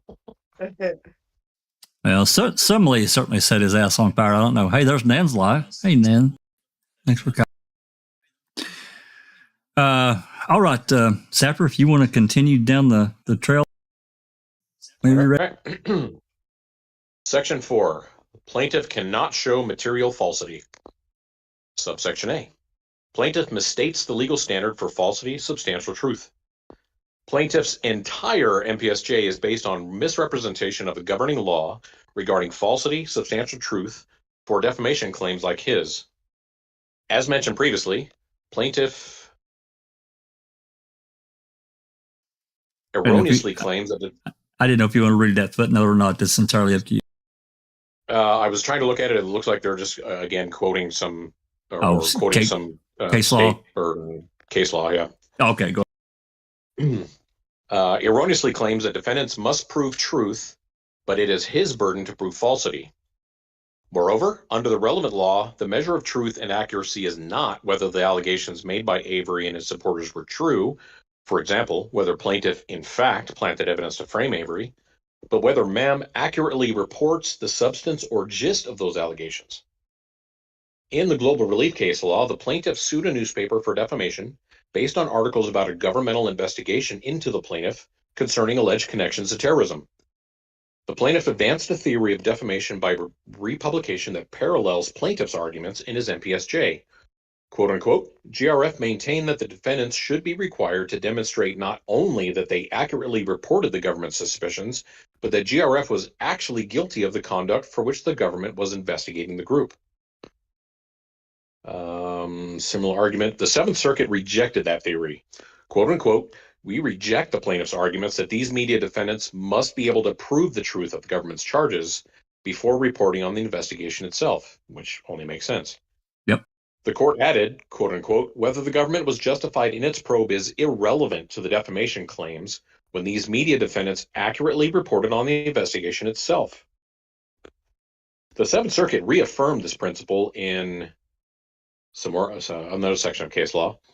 There, the Court of Appeals affirmed summary judgment in favor of the defendant based on, among other things, the substantial truth, lack of falsity of the defendant's fair reporting of accusations made against the plaintiff. The court held that the plaintiff could not meet his burden of showing falsity as defendant's quote-unquote article said Batterman was accused of mishandling funds, committing wrongdoing, and putting Geisler's money in jeopardy. And these statements, as the district court correctly found, were fully supported by court records in which the accusations were made. Emphasis added. This court previously noted the applicability of global relief in its order on Netflix's motion to dismiss. Quote unquote, if the record at summary judgment establishes that defendants' reporting on the Avery case was substantially true, they, like the defendants in global relief, will be entitled to summary judgment. Yet plaintiff's MPSJ simply ignores the court's order and global relief. The Seventh Circuit's decisions in global relief are not just controlling authority, but essential vindications of First Amendment rights. Otherwise, no newspaper reporter or documentary filmmaker could report on allegations made in connection with legal proceedings without risking liability on this same quote-unquote republication theory that the plaintiff advances here. That would devastate the ability to cover contested legal proceedings of public interest such as the Avery trial. Thus, it is no surprise that the Seventh Circuit rejected such a result in Fin Fiduciaries and global relief as antithetical to the First Amendment. As explained below, and in the producer-defendant's motion for summary judgment, the same result reached in global relief and Fin Fiduciaries holds true here for MAM's coverage of Avery's and his defender's allegations against plaintiff.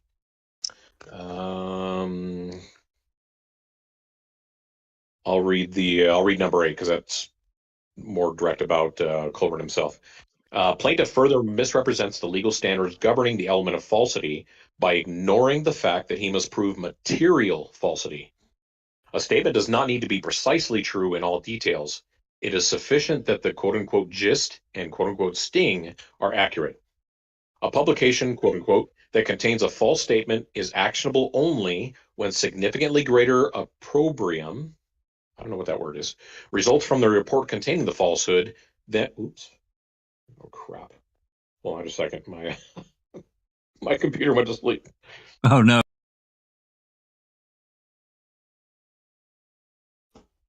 One sec.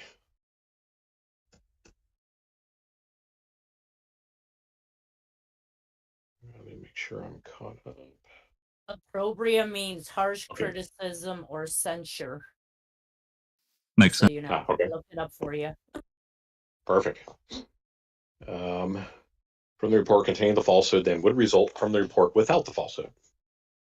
All right. Subsection B. Plaintiff's MPSJ does not dispute that Ma'am accurately captures the gist of Avery's and his defenders' planting allegations. Once the proper legal standard for falsity, substantial truth is applied, it is clear plaintiff cannot meet his burden of justifying summary judgment. Indeed, he does not even attempt to meet his legal burden under global relief and fin fiduciaries to prove that Ma'am fails to accurately capture the gist of Avery's and his defenders' planting allegations against the plaintiff, failing to address whether Ma'am accurately captures the substance of such allegations. Moreover, as shown in defendant's motion for summary judgment, while substantial truth falsity may be decided on summary judgment, judgment is warranted in favor of the producer defendants, not the plaintiff. Ma'am accurately captured the gist of Avery's and his defenders'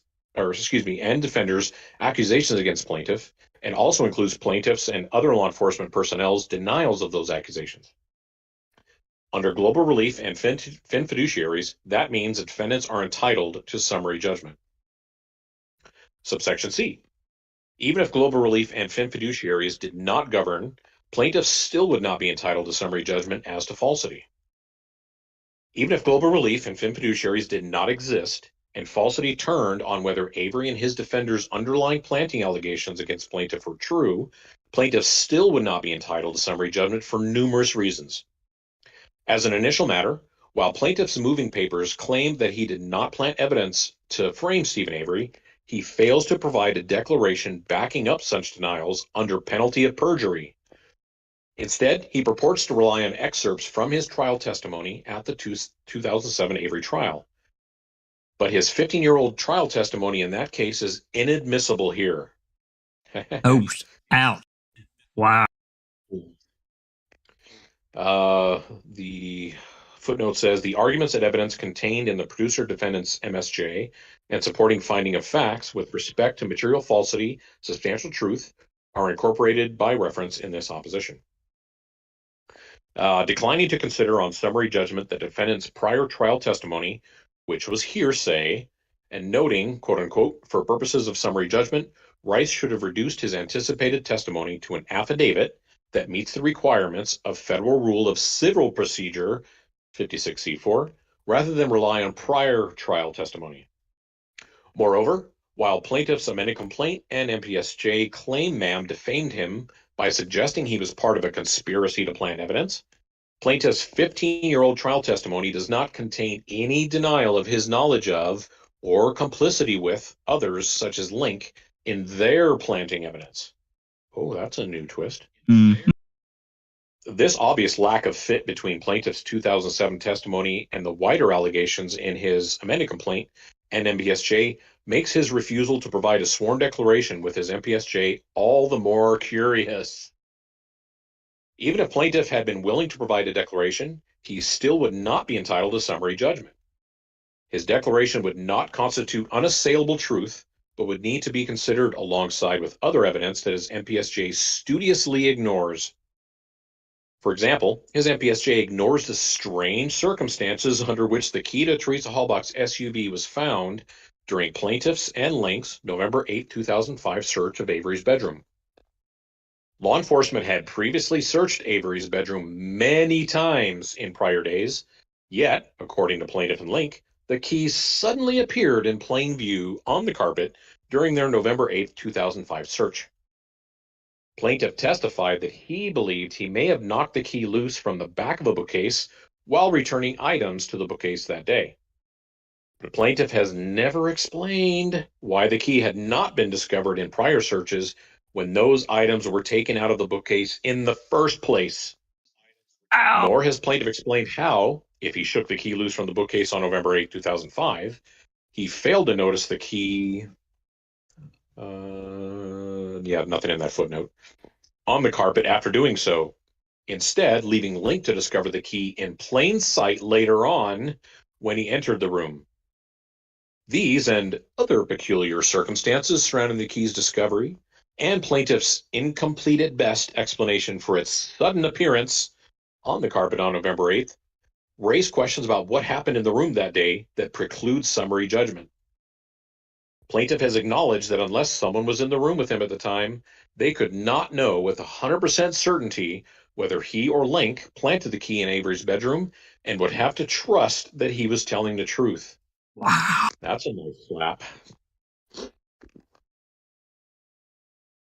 The circumstances surrounding the discovery of the key were sufficiently questionable that even the prosecutor at Avery's trial, Ken Kratz, took pains during his closing arguments to put distance between plaintiff and Link and their explanation for the key's discovery and the rest of the prosecution's case and evidence against Avery.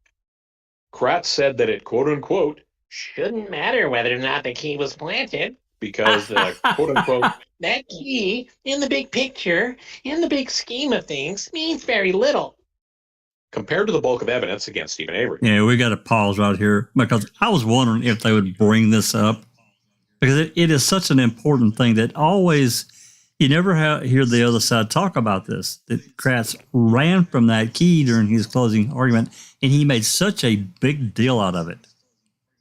Yeah. And really not too bad of an imitation of Mr. Kratz. Okay. That's awesome. Yeah, maybe we should. It was the best I could muster. I mean, I know Susan doesn't feel that good, and her voice is really kind of crackly. Did you want to take a crack at that, Susan? I thought he had a fabulous job.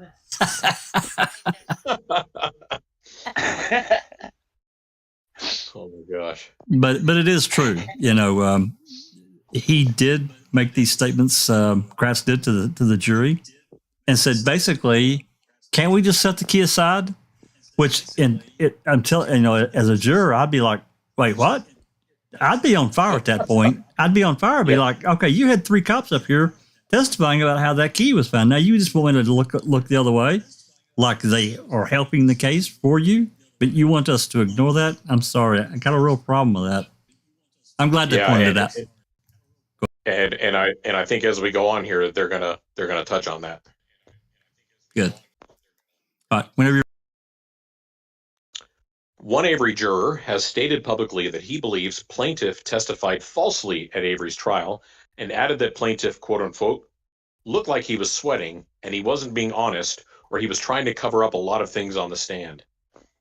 It also was revealed that when the jury was polled at the outset of deliberations, the vote was 7 not guilty, 3 guilty, and 2 uncertain. While the jury eventually convicted Avery of murder, it is possible that the jury only did so after following Kratz's line of reasoning that Avery could still be guilty even if jurors believed that plaintiff and Link had planted evidence to ensure his conviction. Footnote 11. Kratz's closing argument was not the first time the prosecution distanced itself from Link's discovery of the key. The initial criminal complaint in the Avery case named Calumet deputy Daniel Kaczarski, not Link, as the officer who found the key. That's right. Good point. It also says the 7th that they found the key and not the 8th. That's right. Also true. Indeed, Michael Griesbach, plaintiff's former attorney, a prosecutor for the Manitowoc County DA's office from the early 1990s to 2018, and the author of 3 books about Avery,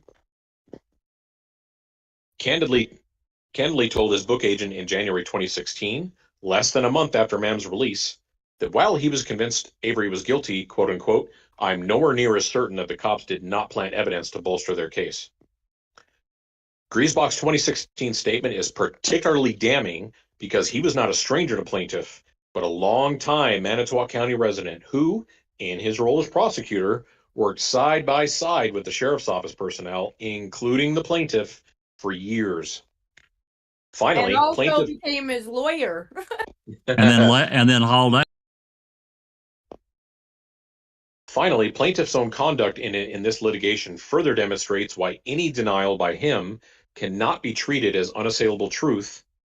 Bullet number 1.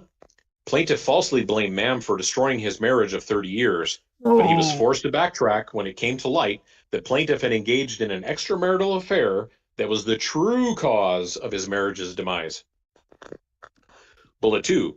Plaintiff violated the confidentiality of the court-ordered mediation in this case by telling his friend Brenda Schuler, a producer of the convicting documentary, about what had happened at the mediation, including the parties' positions. Ooh, that's not good. That's not good at all. Aw, she's back in it. The depositions of plaintiff and Schuler revealed that the plaintiff had violated sheriff's office regulations by sitting for an interview for convicting producers while plaintiff was still employed by the sheriff's office. Bullet number 4. Plaintiff testified that he never discussed the 1994-95 jail call with anyone until Avery's release from prison in 2003. But several other officers testified that they understood that someone in the sheriff's office had spoken to plaintiff years before 2003 and had told plaintiff not to worry about the alternate suspect. Bullet 5. The deposition of Sheriff Ken Peterson revealed that after Peterson instructed plaintiff in September 2003 to prepare a report regarding the jail call, plaintiff instead utilized a statement from ordinarily used by civilian witnesses, not sheriff's office personnel, which Peterson believed had the effect of burying plaintiff's report to make it less likely that others would locate it in the future. And I think I pointed that out too when we You did. we went over that piece. You absolutely did. Bullet 6. Plaintiff's amended complaint falsely alleges that, quote unquote, defendants knew plaintiff's written report concerning the phone call was not left in the sheriff's safe, but chose to include Glynn's mistaken belief in order to further their false narrative. But plaintiff now has been forced to admit that his statement was kept in a safe in the sheriff's office, just as contemporaneous December 2005 reports from the Wisconsin Attorney General provided all along. Bullet 7. During his deposition in this lawsuit, plaintiff repeatedly refused to acknowledge that Avery's criminal defense presented a theory at trial that plaintiff planted evidence. He insisted that his position was that he was never accused of planting evidence, even when confronted with his own emails and prior statements and allegations in his amended complaint, acknowledging the planting accusations levied against him at trial. Wow. Section 5. Pulled no punches in those bullets. No. Oh my God. Yeah, they put away the razor blade and pulled out the sledgehammer. You know? They did. They did. And they swapped. Sure highlights what a fucking liar this man is. It does. Which is very important. And what they said, he can't be trusted with what he says, and they pointed that out. Yep. All right, Section 5. Plaintiff fails to prove the producer defendants made defamatory statements about him. Plaintiff's MPSJ falsely attributes Avery's and his defenders' planting allegations to the producer defendants themselves. That is a fundamental mischaracterization of MAM. MAM does not include any voiceover narration, but instead lets the documentary's subjects voice their own viewpoints. To get around the fact that there are no statements by the producer defendants in MAM, plaintiff's MPSJ resorts to conflating Avery and his defenders' planting allegations with what he erroneously tries to pass off as quote unquote defendants or quote unquote MAM's speech. But viewing these third-party statements in the context of the entire documentary as required demonstrates that a reasonable viewer would not understand those statements as assertions of defamatory facts by the producer defendants. Indeed, MAM includes both Avery and his defenders' allegations and also the plaintiffs' and other law enforcement officials' strenuous denials of those allegations, as well as scores of other scenes reflecting negatively on Avery. Under plaintiffs' misunderstanding of the law, the producer defendants would be treated as if they had a split personality, being charged with both accusing plaintiff of planting evidence and of strenuously denying that he planted evidence. Wow. Keep going. That's so nice. The law is clear that MAM must be considered as a whole, and that its presentation of both sides of a contested issue is not a materially false endorsement of the truth or falsity of either side's allegations. Reasonable readers would consider statements in book written in attorney's voice as statements by attorney, not the author, and not as assertions of fact by author whose book covered trial. Accordingly, a reasonable viewer of MAM would not conclude that third-party allegations against plaintiff and MAM constitute assertions of defamatory facts by the producer defendants themselves. The case law asserts, quote unquote, requiring a publisher to guarantee the truth of all the inferences a reader might reasonably draw from a publication would undermine the uninhibited, open discussion of matters of public concern. A publisher cannot be charged with the intolerable burden of guessing what inferences the public might draw from an article and ruling out all possible false and defamatory innuendos that could be drawn from the article. And I think Doc pointed this out some time ago. We were having a discussion about all this, and it goes right into censorship. I don't like what you say, so therefore you shouldn't be allowed to say it, or I can sue your ass. Yep. Just giving a simple opinion, and it's right. That is exactly what that outlines, right? Yeah, I mean that's basically the core of the First Amendment. It is. It really is. Right. Section 6. Plaintiff fails to prove the producer defendants acted with actual malice. As an initial point, plaintiff's failure to prove entitlement to summary judgment as to falsity, based on Section 6, or Section 4, necessarily means he is not entitled to summary judgment as to actual malice. There can be no actual malice if allegedly defamatory statements are not false.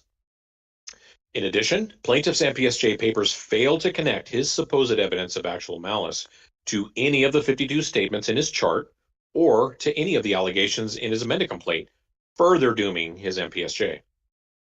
Even putting those threshold defects aside, plaintiff's MPSJ does not set forth any valid grounds for actual malice as to the producer defendants, let alone a basis sufficient to establish summary judgment in his favor as a matter of law. The case law says public figure plaintiff has, quote unquote, burden of proving actual malice with clear and convincing evidence. And then another piece of case law, clear and convincing standard imposes a, quote unquote, heavy burden on plaintiffs, quote unquote, far in excess of the preponderance sufficient for most civil litigation. Rather, the MPSJ includes only two purported bases for actual malice. One, MAM's inclusion of statements by, quote unquote, biased sources, that is, Avery and his defenders, and two, a handful of communications between Netflix executives and the producer defendants.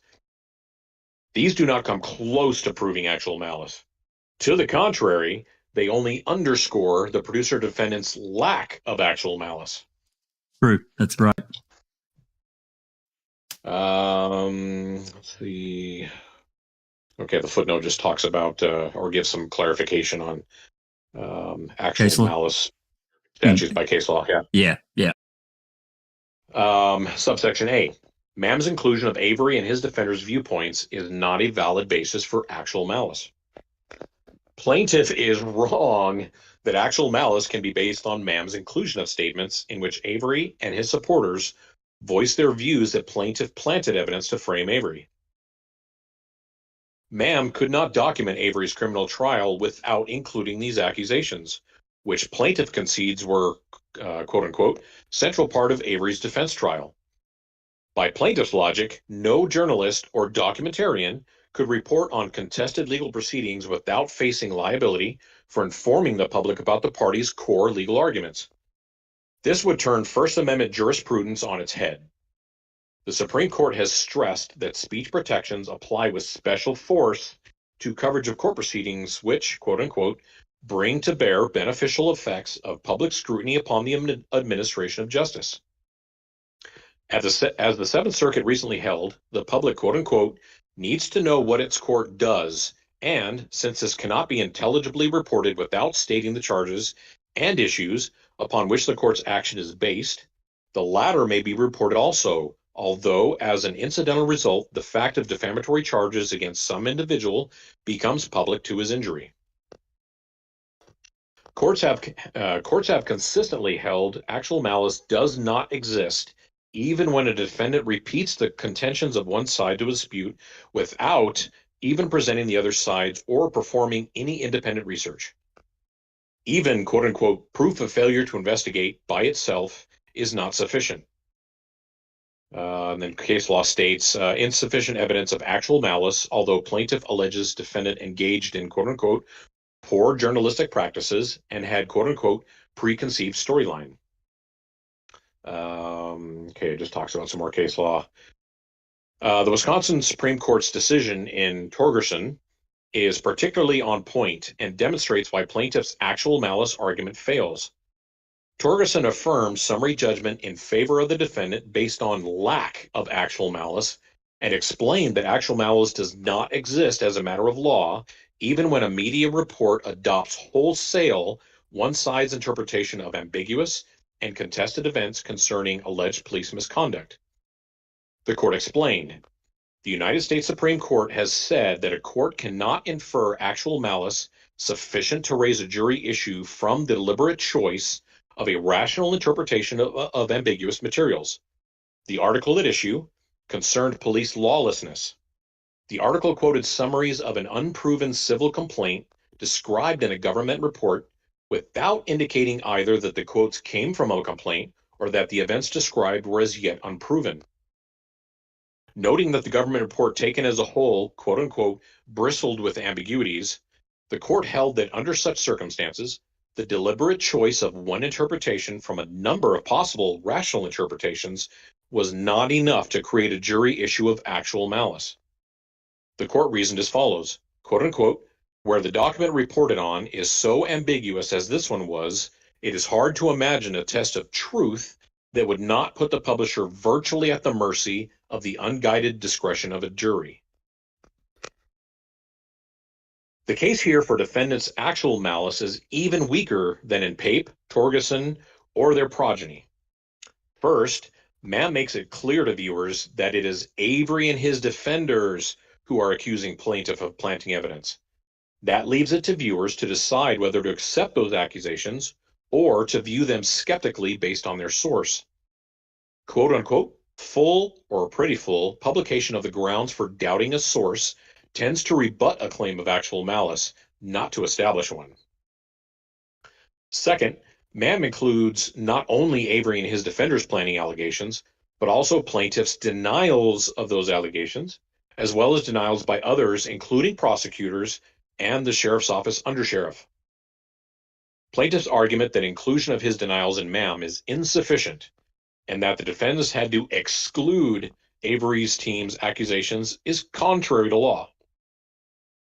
Quote unquote, from Torgerson, to require that a reporter withhold such a story or face potential liability for defamation because a police officer denies a citizen's allegation of misconduct is exactly the type of self-censorship the New York Times rule was intended to avoid. As the Seventh Circuit held in Sands, even a defendant's quote-unquote omission of plaintiff's vehement denials of wrongdoing, quote-unquote, does not indicate the defendants intended to distort or recklessly disregard the truth. When reporting charges made by others, failure to give the other side of the controversy is not of itself evidence of malice. Indeed, a quote-unquote publisher has no legal obligation to present a balanced view in its article. Here, by contrast, MAM does include plaintiffs' and others' denials, leaving it to viewers to decide whom or what to believe. And then the two footnotes are, just more case law stuff. Yeah. Plaintiff misrepresents Saint Amant to try to bolster his MPSJ, but that case only helps show why plaintiff cannot prove actual malice. In Saint Amant, the court held that there was no actual malice because the defendant speaker did not subjectively entertain serious doubts as to the truth of the statements at issue, and the plaintiff failed to prove evidence of reckless disregard of truth or bad faith. As in Saint Amant, the plaintiff has failed to prove evidence or develop any meaningful arguments that the producer defendants acted with actual malice. Moreover, plaintiff is wrong that Saint Amant stands for the proposition that actual malice can be established by defendants' reliance on unverified and biased sources. Saint Amant said that the actual malice might be found, quote unquote, where a story is fabricated by the defendant, is the product of his imagination, or is based wholly on an unverified anonymous telephone call. That is a far cry from presenting the viewpoint of sources appearing on screen whose partiality towards one side in a highly publicized legal proceeding is clear for viewers to see themselves, as is the case with Ma'am. This case is also a far cry from St. Amant because it includes plaintiffs' and other law enforcement's denials of Avery and his defenders' allegations, as well as voluminous material reflecting negatively on Avery. Furthermore, as detailed in the producer defendant's papers supporting their motion for summary judgment, no statements in Ma'am were included with knowledge of falsity or with a high degree of awareness of probable falsity.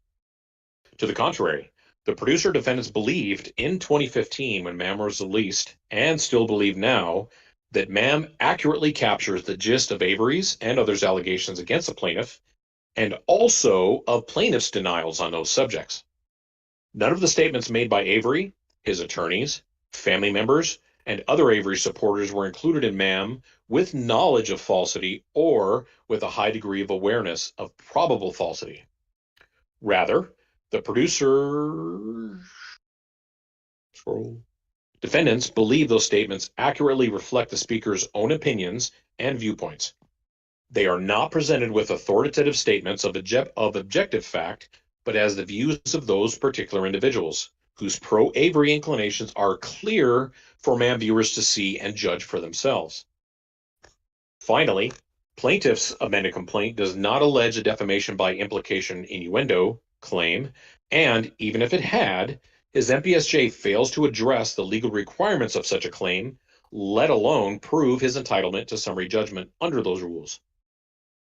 If, quote unquote, the plaintiff is claiming defamation by innuendo, he also must show with clear and convincing evidence that defendants intended or knew the implications that the plaintiff is attempting to draw from the alleged defamatory material.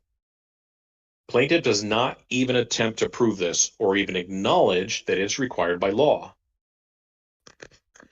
Subsection B. Netflix notes do not prove actual malice. Netflix's creative notes do not support a finding of actual malice by the producer defendants, or by Netflix for that matter. As one threshold matter, plaintiff cannot simply lump all defendants together and rely on Netflix representatives' notes to try to ascribe actual malice to the producer defendants. Actual malice is based on an individual defendant's subjective state of mind, St. Amant, and one defendant's item cannot just be imputed to another. Yet plaintiff attempts to muddy the waters with references to quote-unquote defendants or quote-unquote they with regard to notes from Netflix. Netflix creative executive suggestions for Ma'am might reflect Netflix's state of mind, but they are a function of those Netflix executives' opinions and communication styles, not of the producer defendant's subjective state of mind. As another threshold issue, plaintiff was required to explain how the notes showed actual malice with respect to specific statements that his amended complaint's defamation claim put at issue, but his MPSJ fails to do so. Furthermore, as plaintiff acknowledges, the producer defendants and Netflix play different roles in the production of Making a Murderer. Defendants Riccardi and DeMoss researched, filmed, edited, and retained creative control of Ma'am. They presented what they believed to be an accurate depiction of a complex story, acknowledging ambiguities where they existed. They developed deep knowledge of the case, the record, and the community response. Ma'am reflects their understanding of Avery's and law enforcement's divergent contentions. To this day, the producer defendants do not believe there are material inaccuracies in Ma'am, and if any such inaccuracies exist, they were not intentional. For its part, Netflix provided notes suggesting ways to make Ma'am easier to follow and engaging to viewers. But regardless of their suggestions, Netflix deferred to the filmmakers who chose whether to implement Netflix's notes. For example, the filmmakers retained the quote-unquote lulling guitar that added to the rural Manitowoc atmosphere of Ma'am, disregarding Netflix's suggestion to adopt a quote-unquote thriller atmospheric score. Plaintiff has not presented evidence that either the producer defendants or Netflix saw a factual problem with a note, but implemented it anyway. Nor has plaintiff presented evidence linking Netflix's notes to any alleged inaccuracies in Ma'am. Instead, Netflix asked the filmmakers to, for example, make changes, or if the footage was available, but not if the suggested moments did not occur. This reflects active consideration of the truth, not reckless disregard. Netflix deferred to the filmmakers on factual questions, and they did not doubt the accuracy of MAM. Like the producer defendants, Netflix has consistently expressed that MAM does not reach any conclusions on whether law enforcement planted evidence. Rather, Netflix has maintained that MAM presents the various viewpoints and theories of the Avery and Dassey cases, along with their guilty verdicts and unsuccessful post-conviction motions and appeals. In any event, the particular Netflix notes plaintiff cites in his MPSJ in no way reflect actual malice by the producer defendants. Read in context, the notes do not even represent what plaintiff asserts, and he repeatedly mischaracterizes them.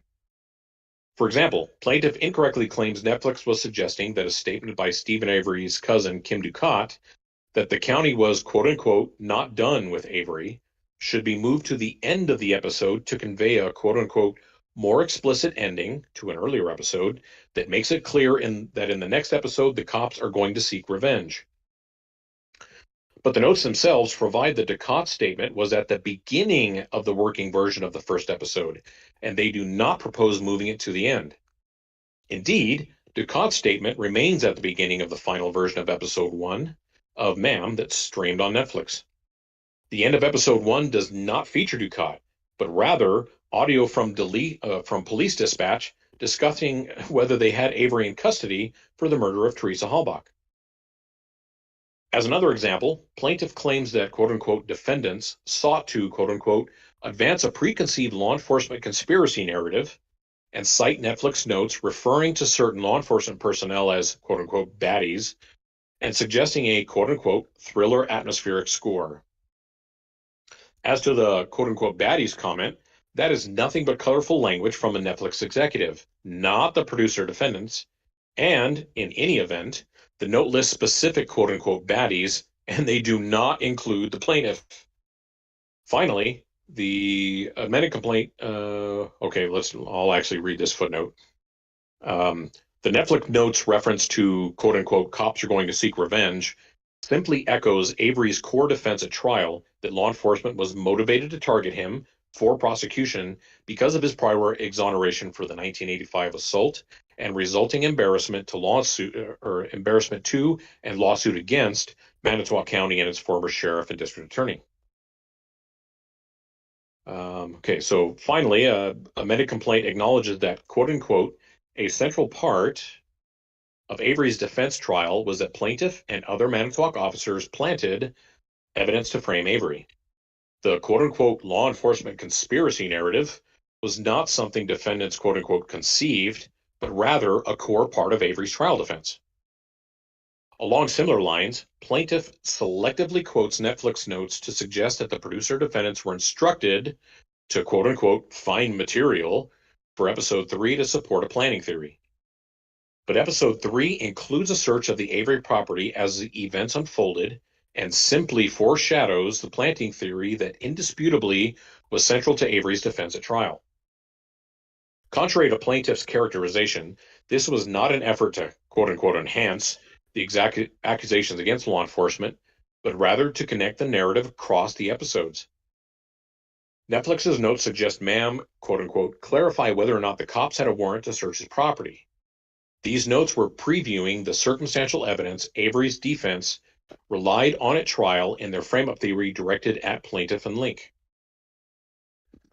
In another example, plaintiff notes that one Netflix executive found Colborn's role in 1994 or 1995 jail call, quote-unquote, very thin, but omits the rest of Netflix's discussion of the call, including their observation that others at Manitowoc County had a more substantial role in Avery's ongoing incarceration.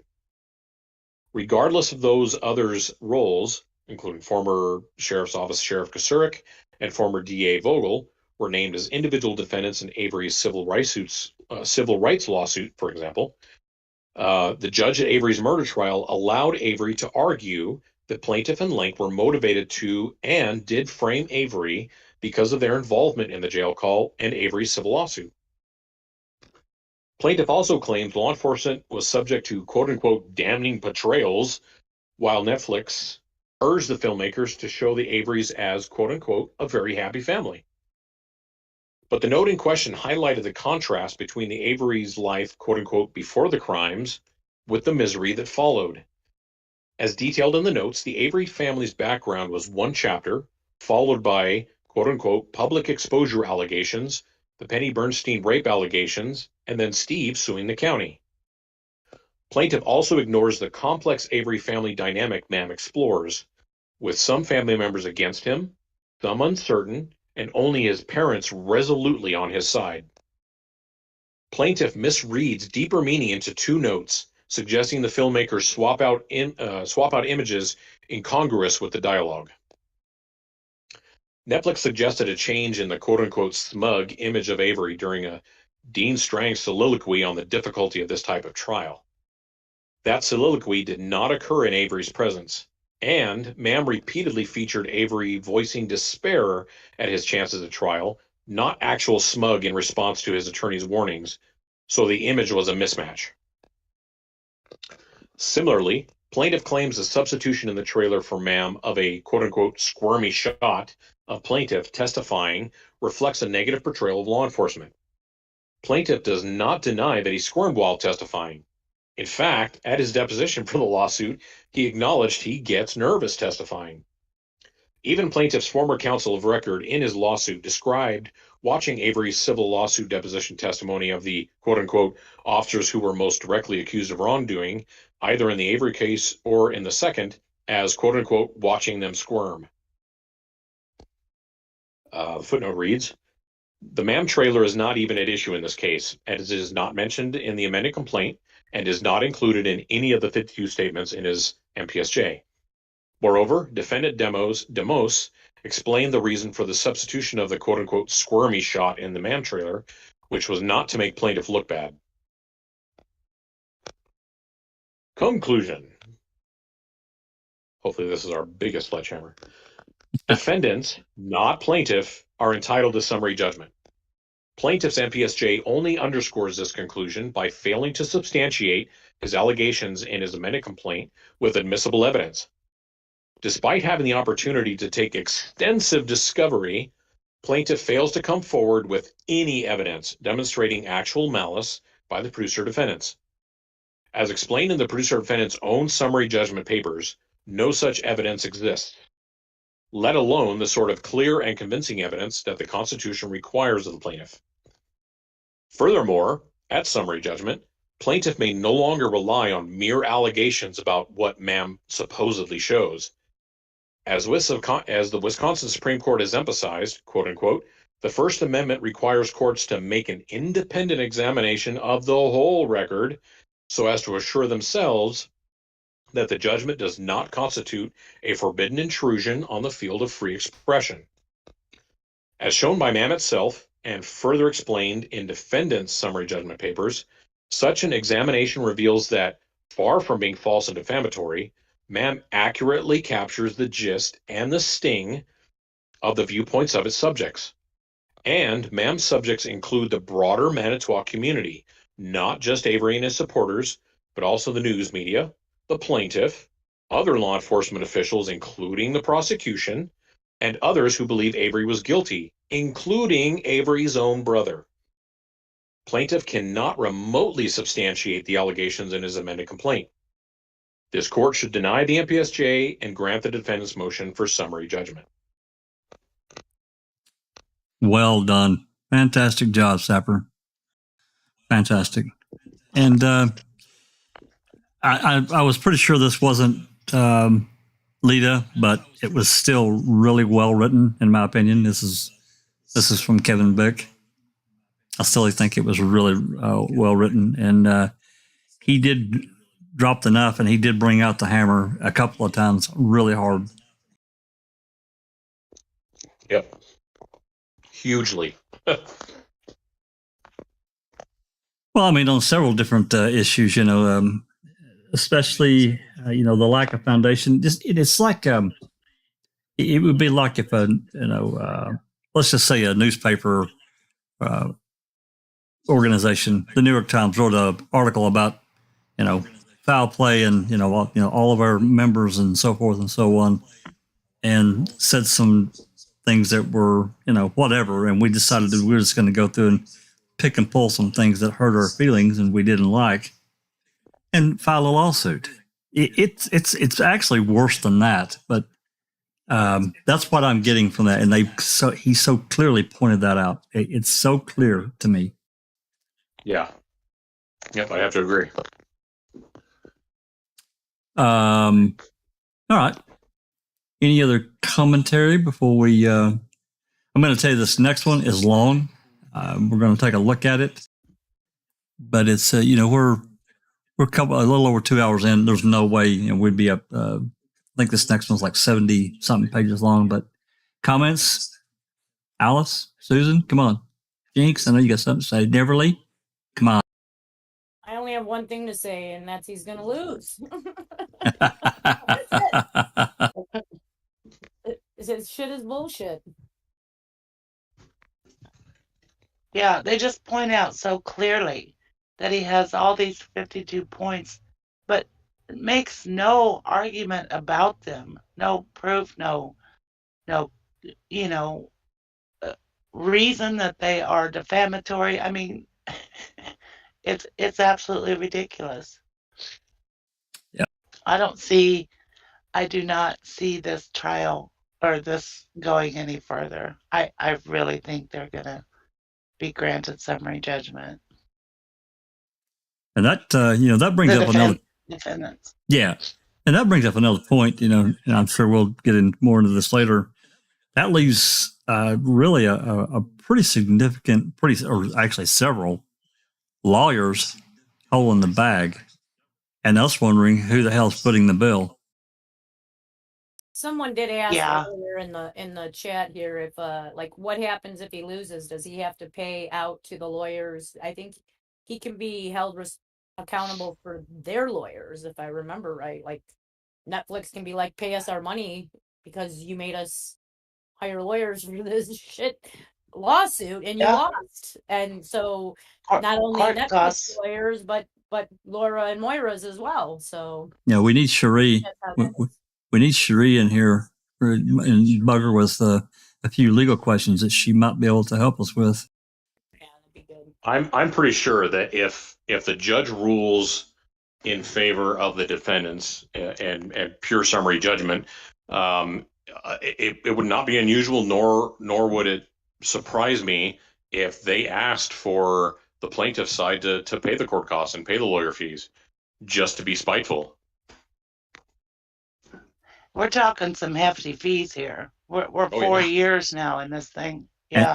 And how many documents did they say had been filed so far, Susan? Come on. Oh my God, I don't remember. It was a lot. 150,000. 150,000.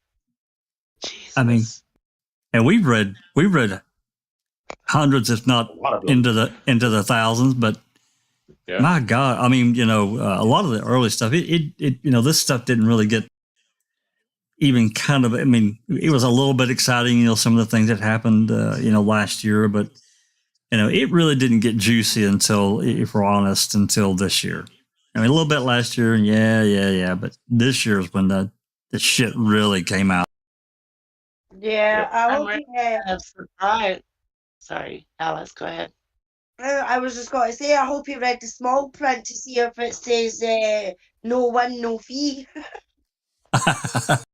Yeah, I'm not exactly sure how this lawsuit was filed, contingency, or it's just not clear to me. But there's no doubt that I'm there's really surprised it's gone this long, that it's still in the court. Well, it's like I said before, Ludwig has been more than fair to the plaintiff. I mean, more than fair. He's given him a lot of chances, and much totally reasonable. He really has. And I don't just say that because he's made some rulings and said some things that were really clouded their damn eyes out. He was really pissed in that June 14th hearing this past summer. You could tell he was pissed. He was mad. But to his credit, he held it together. So I don't know. It'll be interesting when it all is all said and done. I am really interested in who's footing the bill here, or if we're just gonna have to eat it, which I just can't see it. How many? I mean, this has got to be in the millions of dollars for Netflix, millions for legal fees. Got to be. For 4 years, yeah, it's quite possible.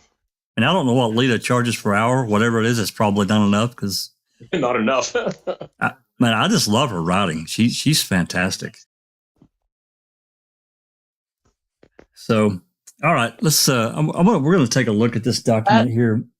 But Was Susan, that Sapper just read was Kevin Vick, right? that's correct. That was Kevin Vick. Yeah. And again, I thought He it was did a good job too. He did a really good job. Yeah. This one here is Yep. this is producer defendant's objections and responses to plaintiff's statement of proposed undisputed facts in support of plaintiff's motion for partial summary judgment and producer defendant's supplemental proposed findings of fact. This document is 75 pages. Just a straight read alone is probably an hour and a half. We're not going to do it tonight. It's going to get too late for everyone. Nan's Life in chat says, Casey said Colborn was a Christmas gift. Now we just need that Christmas miracle to happen, and we are reading it bit by bit. Thanks, guys, for getting these docs out. Oh, absolutely. And Katie did it, said the civil suit against Daniel was going on for 7 years before they dropped it. Crazy. I just can't even imagine. I just can't even imagine in my life, looking at various things being tied to a civil suit. I'm sure Sappercop, you probably feel the same way. You'd pull your hair out. I would. Being tied to a damn lawsuit for that long. Yep.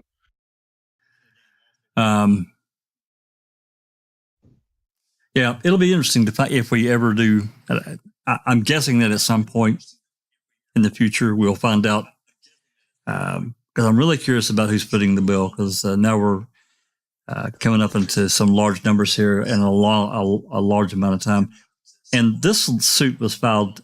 Guys, help me here because I don't want to say this wrong. And I think that it was filed. Wasn't it December 19th or 20th? Because Greasebuck was late. Remember reading that document? He was a little late, or he had trouble with their system getting it filed. Remember? Yeah. Yes. He couldn't just pick up the phone and call his brother, the federal judge, and say, "Hey, bro." So we are approximately 5 weeks away from 4 years since they filed the lawsuit. It was filed according to WCCA on 12/17/2018. Okay. Well, I was thinking that it was like a day late or 2 days late, but okay, I'll just take that for what you've read there. Well, I don't know. Like maybe we should look at the date on the thing that was filed. I don't know, but like this is just their website for the civil, for the circuit. Well, they may have allowed it because he actually wrote it then. He just had trouble getting it into the system, so maybe they allowed it. And the defendant said, "Well, okay, we're all right with that." Right. Yeah, we'll give him the leeway. Why? Why would they want to give him leeway when he got nothing? Just to make him spend some money? I mean, right? To answer case 10, no, Netflix is not scared at all. They are in full control right now. Colborn is in the corner being pummeled by Muhammad Ali. So it's.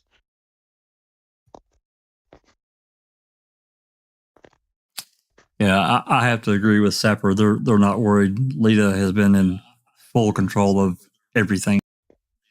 She doesn't miss anything. I said it the other night. I wish she was somehow involved in Avery and Brendan's cases. She doesn't miss anything. She's I don't know. She's got such a grasp of the law, and it seems to me like if she doesn't know, she finds out very quickly. She does not dick around. Nope. All right, let's take a look at this next document. Again, we're not going to read this entire thing. Maybe we'll get started on it, and we'll see where it leads. It may be one of these documents that I think I did scan this. Let me just scan forward here, guys. Give me just 1 second here. Yeah, okay. This is a remember it's probably been several months now. We read through some of these. There was another what do you call them? The interrogatories or whatever? Isn't that how that's pronounced? Right.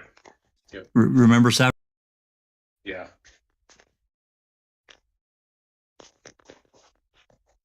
Yeah, we'll read the header of this, and then it looks to me like this is like an appendix that we've seen before, and it's not going to require us to read the entire document, which is pointless anyway. Which one are you on, Jack? This is document 320. Oh, okay. All right.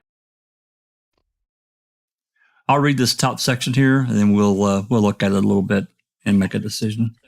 Pursuant to Civil Local Rule 56B2B, the defendants Chrome Media LLC, formerly known as Synthesis Films LLC, Laura Riccardi and Maura Demos collectively, the filmmakers or the producer defendants, provide the following objections and responses to plaintiff's statement of proposed undisputed facts in support of plaintiff's motion for partial summary judgment, document 286, and the producer defendant's supplemental statement of proposed findings of fact in the above captioned case.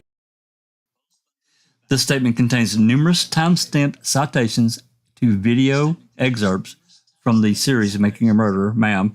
The court may rely upon either 1, the 10 episodes lodged at dockets 120-1 through 120-10, or 2, the episodes as available for the streaming on Netflix for the definitive versions of the series.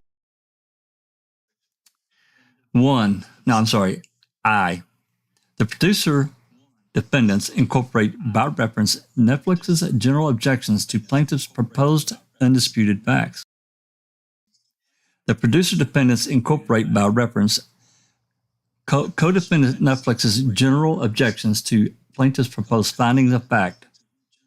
The producer defendants also incorporate by reference Netflix appendix submitted with Netflix opposition to plaintiff's MPSJ addressing each of these statements in docket 308.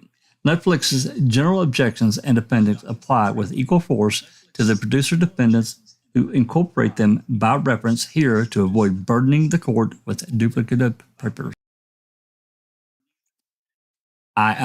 II. Plaintiff's proposed undisputed facts, the producer defendants' objections and responses. So number 1, under this section, defendants published a 10-part series, Making a Murderer. The objection, vague and ambiguous to the defendants, as this finding of fact does not state whether it is referring to all defendants or certain of them. Okay, fair enough. Response to finding of fact number 1, undisputed. 2, the following statements made by the identified individuals are contained in MAM where or approximately where indicated, together with graphics, images, and video as described below. Declarations of Matthew Kelly, previously filed in this action, docket number 1. Specific references are cited below. The objection. Plaintiff's selective quoting of Making a Murderer fails to consider the work as a whole and other related excerpts that, in fairness, ought to be considered at the same time. Because the Federal Rule of Evidence, citation, also the producer defendants object to the extent that any of the following statements misrepresent the contents of Making a Murderer, which speaks for themselves. Puts another the Federal Rules of Evidence. Response to this finding of fact number 2. Undisputed that these statements and individuals are included in MAM, but disputed in part as immaterial, incomplete, or inaccurate in certain instances, as explained in more detail below in the response to the finding of fact numbers 3 through 54. MAM must be considered as a whole. The producer defendants provide specific additional context to each enumerated statement in turn below.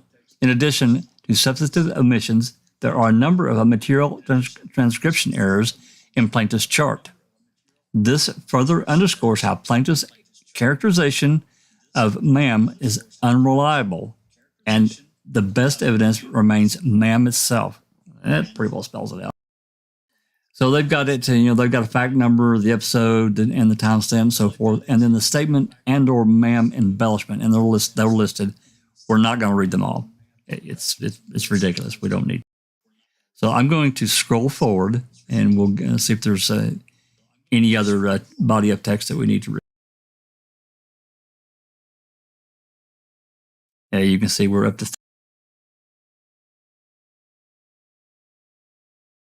Okay, let me back.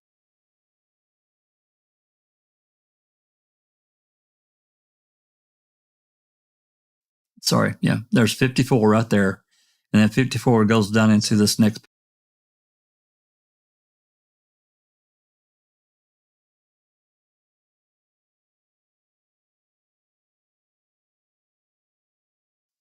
And then 55, the statements identified in the table set forth in paragraphs 3 through 54 above are capable of being understood individually or collectively as implying or making innuendos that Stephen Avery was wrongly convicted of murder of Teresa Hall.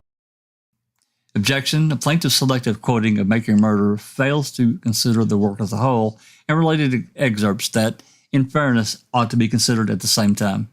Again, quoting the federal rules of evidence. Also, the producer defendants object to the extent that any of the statements in paragraphs 3 through 50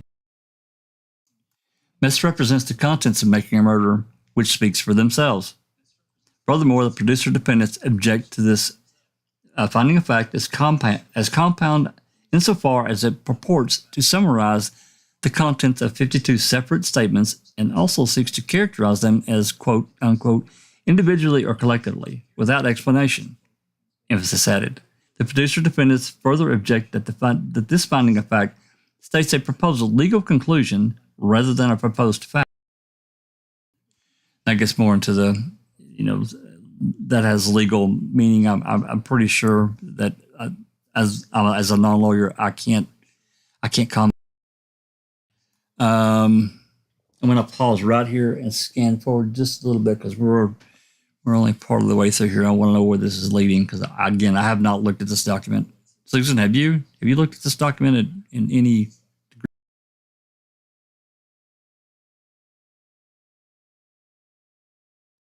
I just skimmed through it too, Jack.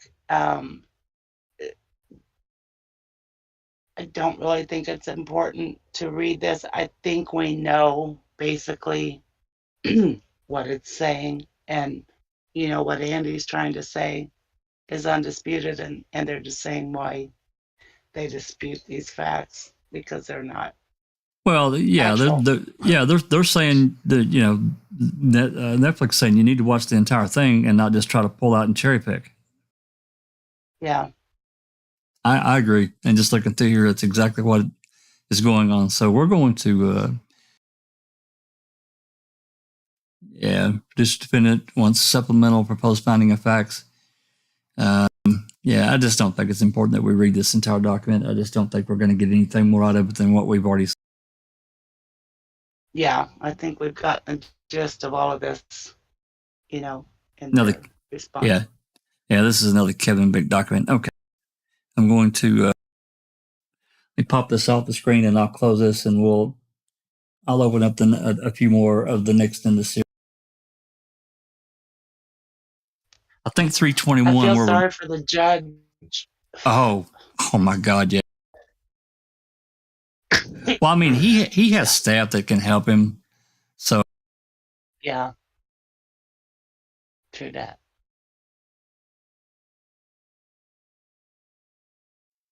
close out.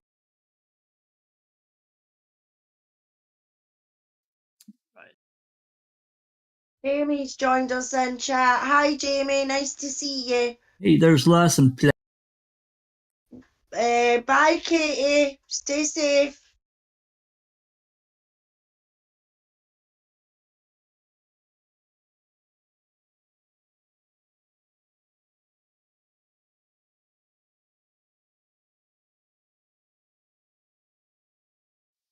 Let me see what 321 is. 3-page doc.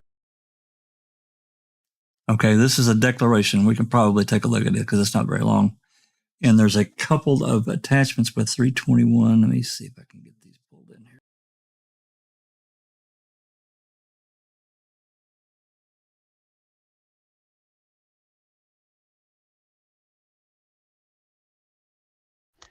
That's pretty interesting. When Colborn made his statement about the 95 phone call on the form that he used. That's something I don't think we knew necessarily before this trial.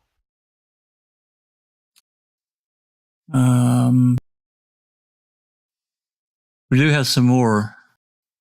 I wonder what Colborn, other stuff is filed under citizen forms and other types of forms in the Hallbach case that is meant so we can't see it. yeah, got misfiled Right? or buried. Yeah, absolutely.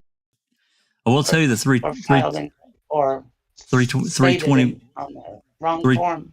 Yeah, 321 sorry. does contain some excerpts from Colborn's deposition. I don't know how much. It's 43 pages. This one I pulled up. And further I contained think this is state. where I don't know if it's he's denying that they accused him of planting. Oh, shit. All right, let me pull this up here. 321, Jeff.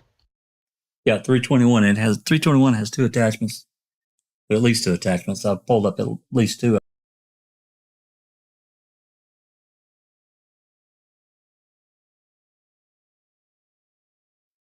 All right, that's going to pop in. Now, this is a declaration of the Megan Benzel. And Alice, you up for reading a little bit?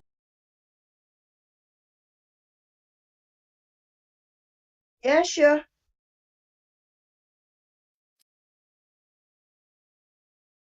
Declaration of Megan Fenzel. I, Megan Fenzel, under penalty of perjury and subject to 28 USC 1746, declare as follows. 1. I am one of the attorneys for defendants Laura Riccardi, Moira Demos, and Chromedia LLC, collectively the producer defendants. In the above captioned action, I have personal knowledge of the matters set forth in this declaration. I make this declaration in support of the producer defendant's opposition to plaintiff's motion for partial summary judgment.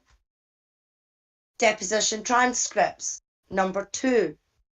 Attached as Exhibit 1 is a true and correct copy of the excerpted transcripts of Kenneth Peterson's deposition taken on May 19th, 2022 in relation to the above captioned lawsuit. Number 3.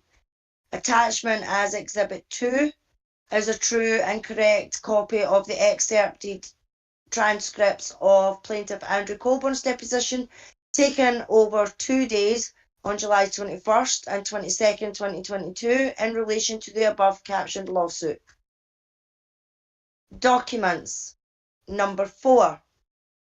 Attached as Exhibit 3 is a true and correct copy of Part 2 of a 3-part video interview with Rick Moore by Mark Hoddenop, published on YouTube on June 7th, 2022, and then gives you the website, and produced by Netflix as YouTube 04. Mark Moore was a juror from the 2007 Stephen Avery trial who quit after a day of deliberations due to a family emergency. At 14:07 of Part 2 of the interview, Moyer begins discussing his lingering questions about Colborn in the November 2005 call to dispatch. Describing plaintiffs starting at 1524 to 1537, he says, quote, his demeanour on the stand was just, he looked like he was sweating, and he looked like he wasn't being honest, or he wasn't trying to cover up a lot of things on the stand, unquote. The video file is being manually logged with the clerk of the court, sent on a USB drive via Federal Express. The accompanying letter was filed at docket 313. Number 5. Attached as Exhibit 4 is a true and correct copy of meet and confer correspondence from this lawsuit from Plaintiff's Counsel, April Barker, to Counsel of records sent on April 12, 2022 at 2:50 p.m. Pacific Time. This specific attachment responds to my co-counsel, Kevin Vick's April 8, 2022 email summarising discussions from meet and confer calls on April 6th and 7th, 2022. In the cover email attaching this document, Plaintiff's Counsel clarified, quote, I am attaching documents that contain Kevin's and Leah's message from Friday with our responses in bold-faced type, unquote. A. Under item number 2, Plaintiff's Counsel confirmed, quote, Plaintiff's position is that he does not possess any responsive emails, messages, or text messages that predate December 2015, unquote. B. Under item number 3, Producer Defendant's Counsel asked for plaintiff to confirm that, quote, he does not possess any documents contemporaneous to the events he has placed at issue in this case through his second amended complaint, starting in 1994 to 1995 and including 2003 to 2007, other than the modest amount of documents he has already produced, unquote. Plaintiff's Counsel responded affirmatively and clarified, quote, Mr. Colborn simply had no reason to, nor did he retain many documents relating to the events that were the underlying subject of MAM. I declare under penalty of perjury that the following is true and correct, dated November 4th, 2022. Respectfully submitted, Megan Fenzel. There you go. All right. I knew that, I think that I do have, well, obviously I don't have I don't have a thumb drive with we didn't get that, that they list in number 3. Yeah, but we know where the video is on YouTube. Is that what you're talking about? Well, yeah, Exhibit 3. Yeah, I think I've got a piece of. I think there's a paper attachment that lists that out, and then number 4. Mm-hmm. I can't remember what it said. Let me see if I can know. See if I've got number 4. I don't want there to be any confusion. It'll be 321-4.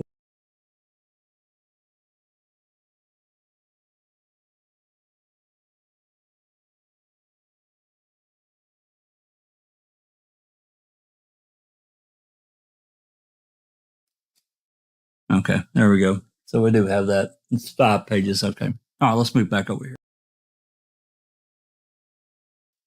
320, Exhibit 1.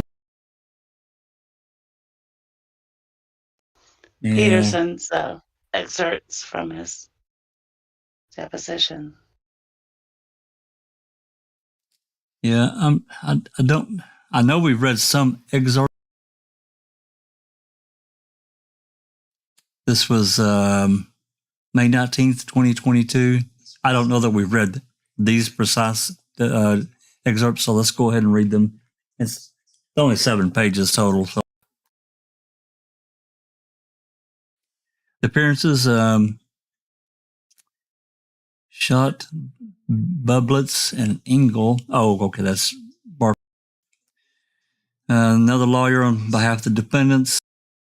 Then we have people on by Zoom, which was Greasebog before he hauled. Matthew. Jack. Yeah. This Peterson part of his depo is just talking about how Andy created his report on the in the wrong. Oh, so we've already read this. Then we've read that. Yeah. Now I think the new Colborn deposition excerpts are ones that have not been read yet. Exhibit 2. Which we're moving to right now. Okay, this one's dated July 21st.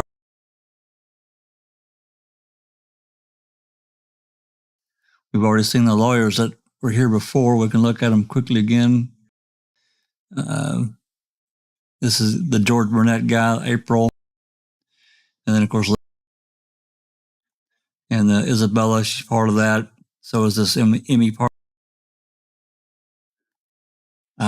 Matthew Kelly, and, of course, Kevin Bick. They're down there for Ricardi and Demon.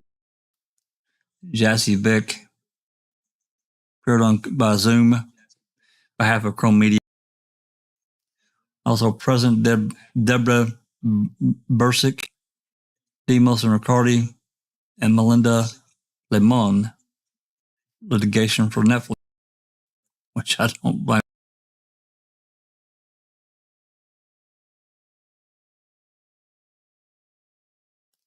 Alrighty.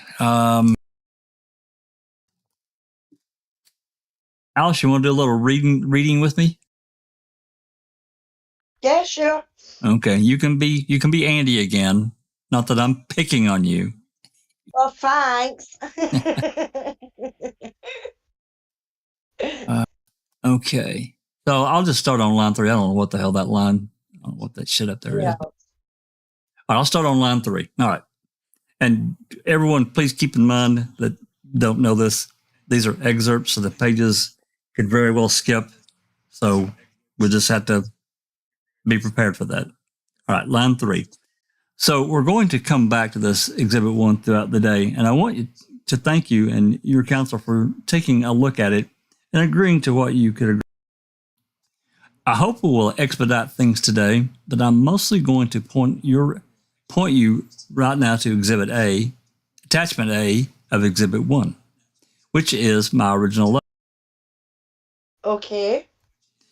And there were a handful of enumerated items to which you declined to agree, and I want to point you initially to items number 7, 8, and 9. You see those? Yes. And I'll read them out loud for the record. Number 7 asked you to agree that, quote, unquote, at the trial of Mr. Avery for the murder of Teresa Halbach, a central part of Mr. Avery's defense was that law enforcement, including Mr. Colborn, planted evidence to frame him hereafter the frame-up theory. You see? Yes. And number 8 says,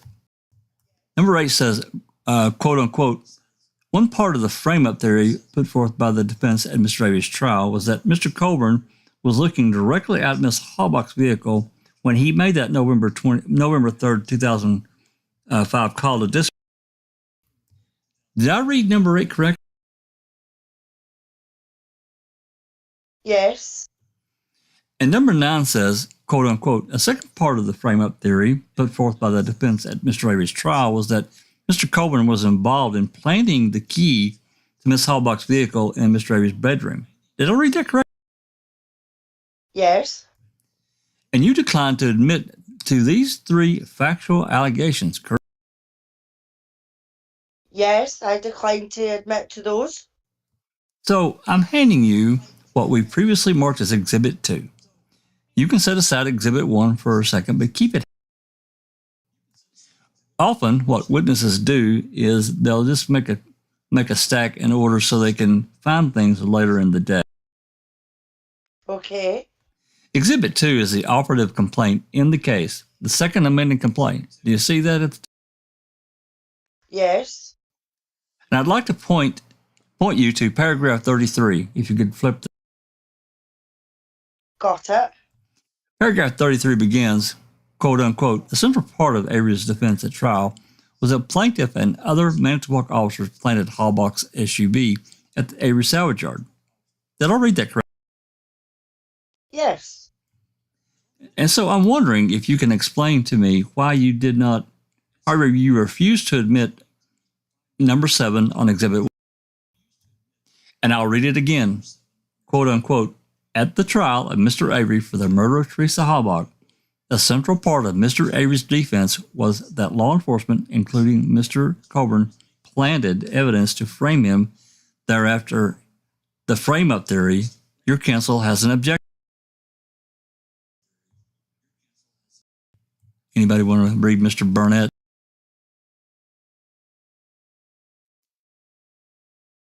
All right, I'll read Mr. Burnett. I do. Mr. Colborn's, I object to the form and the lack of foundation. I'm going to give Mr. Colborn an instruction. To the extent that answering that question would require you to reveal communications, information you learned from counsel, you should decline to answer that question on grounds of privilege. To the extent that you can answer that question is as phrased without revealing privilege, you should go ahead and back to Lita. I guess it's Lita. Do you need me to repeat the question? Please. So my question boils down to, if your complaint alleges in paragraph 33 that a central part of Avery's defense at trial was that plaintiff and other Manitowoc officers planted Hallbox SUV at the Avery salvage yard, then why will you not admit to the proposed stipulation number 6? Mr. Burnett, same objection, same instruction. Back to Lita. You can answer if you feel you can. I'm going to decline to answer then. Okay, do you stand by the allegations in your complaint, Mr. Burnett? Same objection, form and foundation. To the extent that you can answer that question based on your personal knowledge, go ahead. Yes, I do. All right. I'm going to hand you what has been previously marked as Exhibits 3 and Exhibit 4. Mr. Burnett, thank you. Lita Walker, all right. I'm handing you Exhibits 3 and 4 together, Mr. Colborn, because you'll... Okay, we've skipped. Apologies for that. Yep. All right, so I'll start on line. And I can just state at the outset that whenever I ask you about who you've talked to or what they've said, I don't ever mean to ask you about your conversations with your attorneys. So, other than your attorneys, are you telling me that you don't know anything about Kathleen Zellner's motion on behalf of Stephen? I can answer as to what is going through Attorney Zellner's mind and her motion. Let me stop you, because that wasn't my question. My question is, you testified you haven't read her motion. Is that correct? I have not read her motion in its entirety. That's correct. Have you read part of it? Yes. And have you talked about it with people other than your attorney?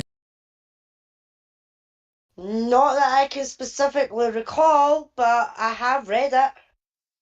And so you would agree... Dodgy. Jesus.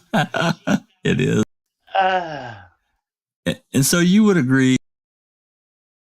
In part, sorry. Would you... That's okay. It's a habit we all fall into. Would you agree with me that the parts of her motion that you have read or heard about or talked with people about is a continuation of the theory of the defense presented by Avery's attorneys during the trial? No, I can't make that connection.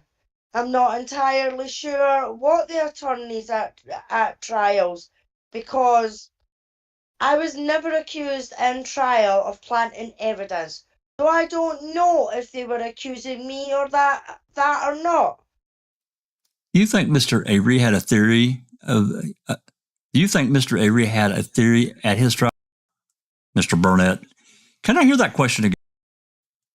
Lita, do you think Mr. Avery had a theory at his trial?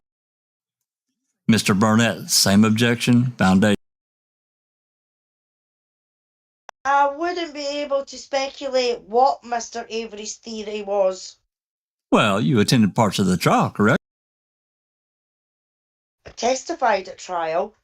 Meaning you attended parts of it. Yes. Did you attend any portion where you did not testify?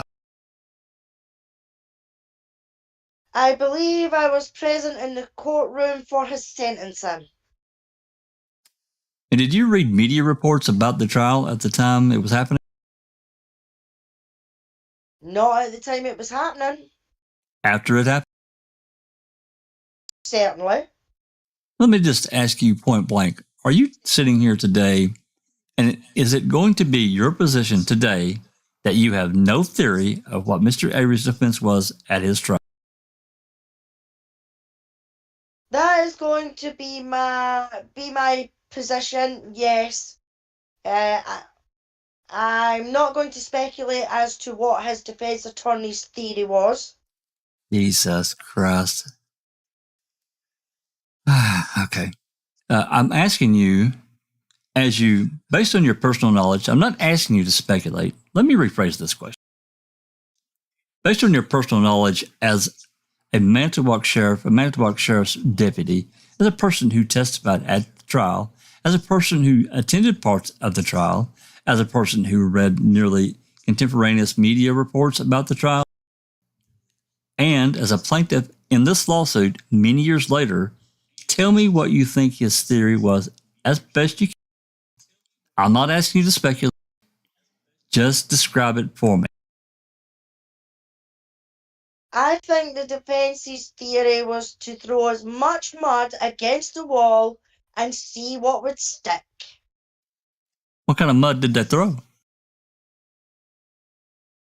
A lot of procedural questions. That's what I interpreted the license plate rigmarole. Numerous questions about my running the license plate seemed very procedural to me, and I took that as a desperate act to get an obvious guilty client off. Oh my God. So they were trying to get a guilty client off by throwing mud. That's your explanation of the theory of his case? Well, to put it more articulately, I'm sure they were trying to raise reasonable doubt so that a jury wouldn't convict him. Besides the license plate, what other examples or pieces of theory can you remember and articulate for me? Ask you to be more specific, ma'am. Well, sure. There, Andy. There was something about a key, finding a key. Correct. At trial. Yes.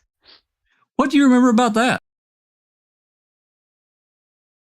One of Avery's defense attorneys asked me numerous questions about how I happened to locate the key, which I didn't locate it.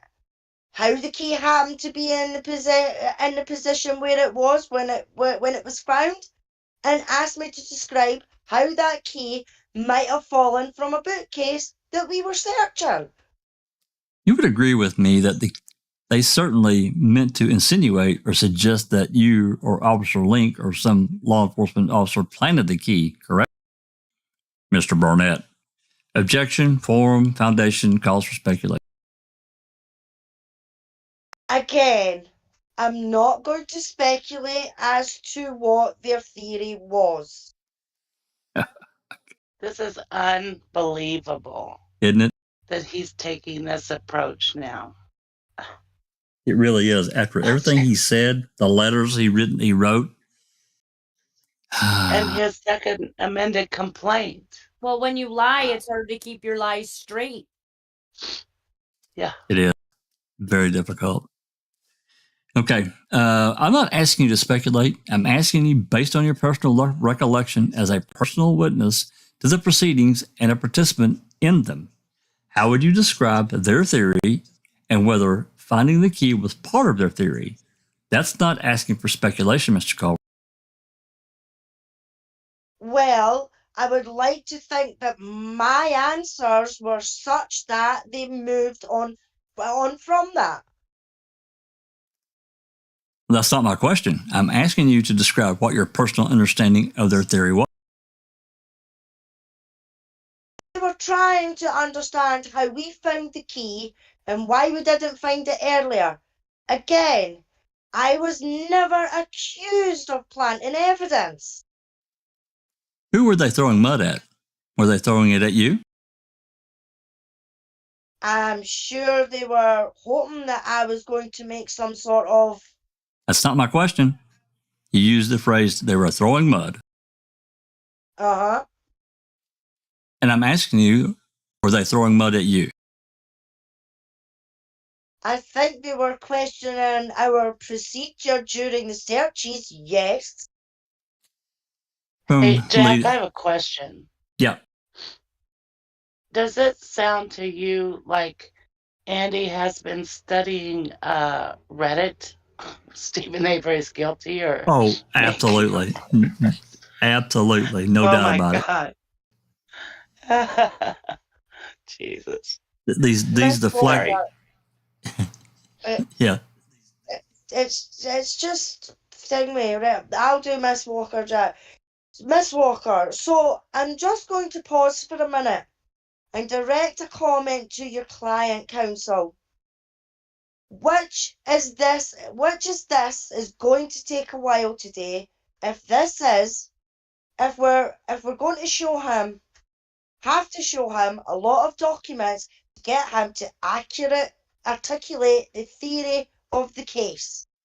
Well, I just want to say that at the outset, so you're not surprised when this drags on for many hours. Well, if you want, I'll respond to that. What Mr. Colborn's trying to tell you is that he attended some parts of the trial, and okay, that's into that excerpt. Yeah, damn it, It would that. son of a bitch! It would have to skip there, right? Yeah.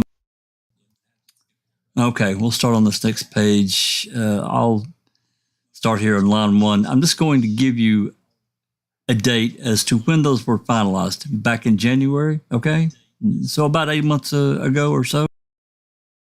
Okay. And the second document, which I've sort of pieced out there for you, is revised responses to the request for information or for admissions. Okay. I'm sorry, that they served. I think a few days ago, the 19th of July. Have you seen these before? Yes. Okay, and you agree with everything in your responses to both documents? Mr. Burnett, objection for. Let me ask it differently. Your clients or your attorneys did not draft and serve these responses without your approval, correct? Mr. Burnett, that calls for privileged communications. Decline to answer that. And based on the advice of my counsel? Let's talk about a specific one. So, Okay. 3 pages is 3 pages in is request for admission number 3. On the first one? On the first one. And the question posed was, quote unquote, admit that the criminal trial is Stephen Avery. Avery's counsel contend that plaintiff planted evidence to frame Avery for Teresa Halbach's murder. Do you see that's the question? Yes, I see it. And then a response is right beneath it, and it says, quote unquote, subject to plaintiff's general objections, deny. To contend is defined by the Merriam-Webster as to assert, which is in turn defined as to state something in a strong and definitive way, or definite way.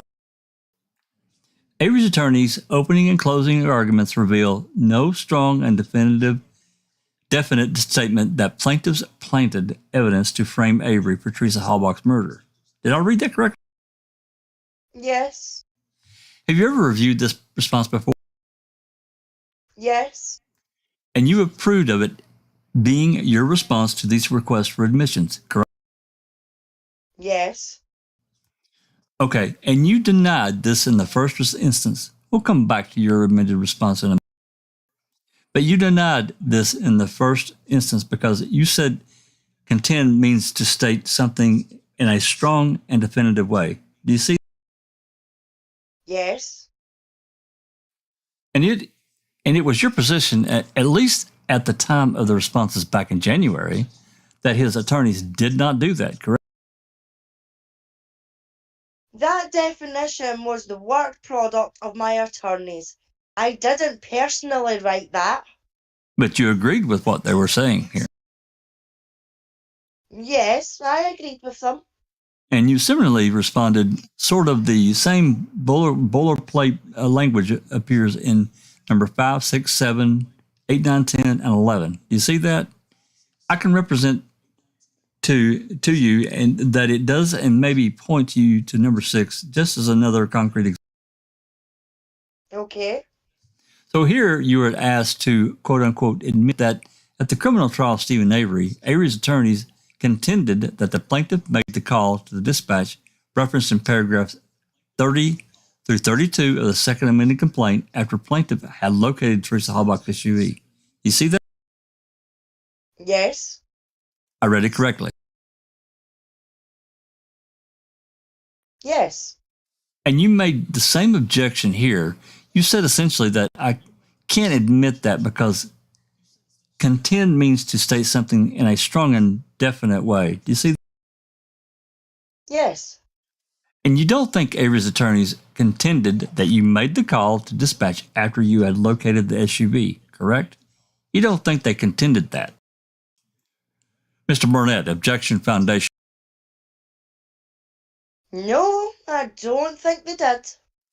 Do you stand by that definition of contend as you sit here today, that to contend something, it has to be stated in a strong and definite way? Yeah, yes. All right.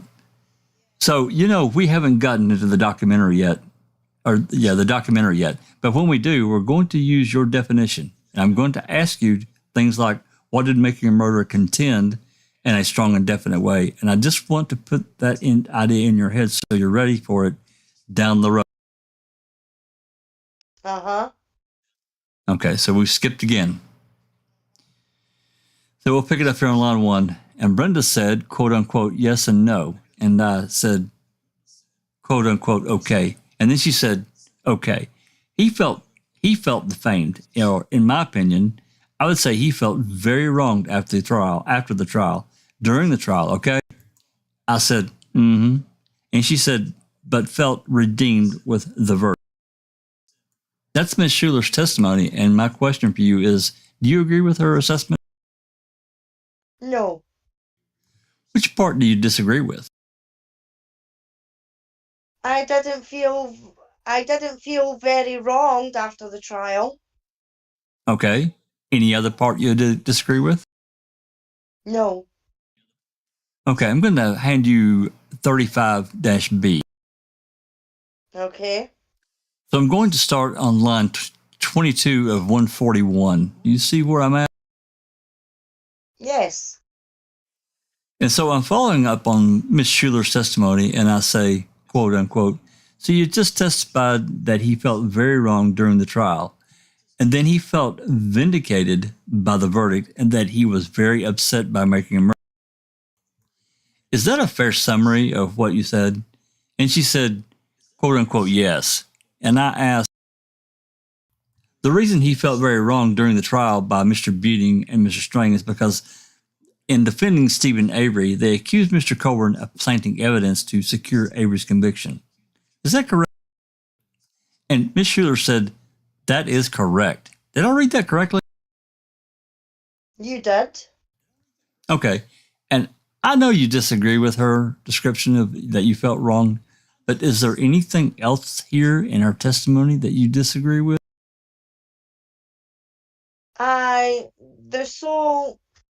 The reason that I didn't feel that I felt wronged, using your words there, is not necessarily because of Mr. Buting and Mr. Strang using as a possible defence planting evidence.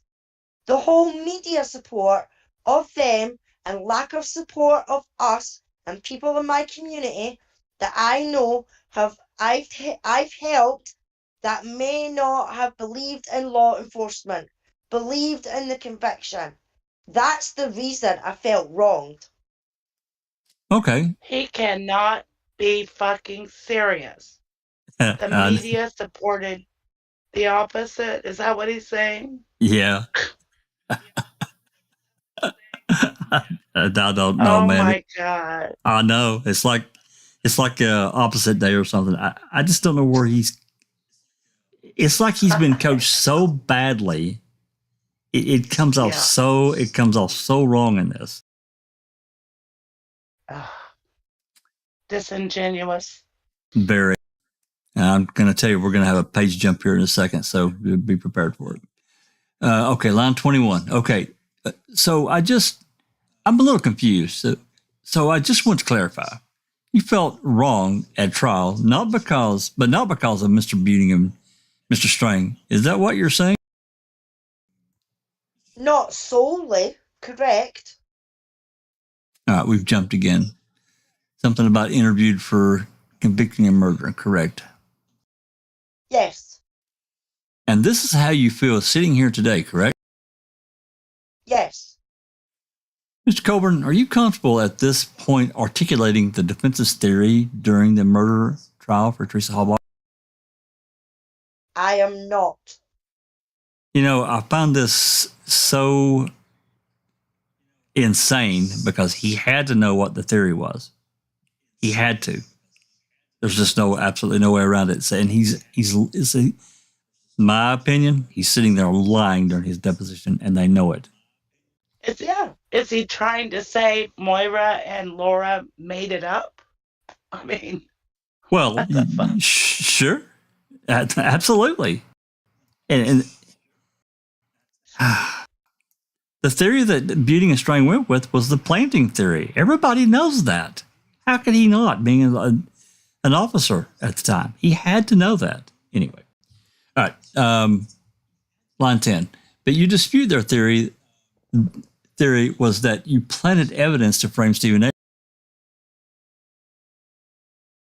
Said earlier, I believe it might be part of their defense. Yes. Okay. But again, I must reiterate, I was never accused of planting evidence in the trial. Struggling to see the difference. I mean, can you explain it to me? You say it was part of their defense theory that you were not accused.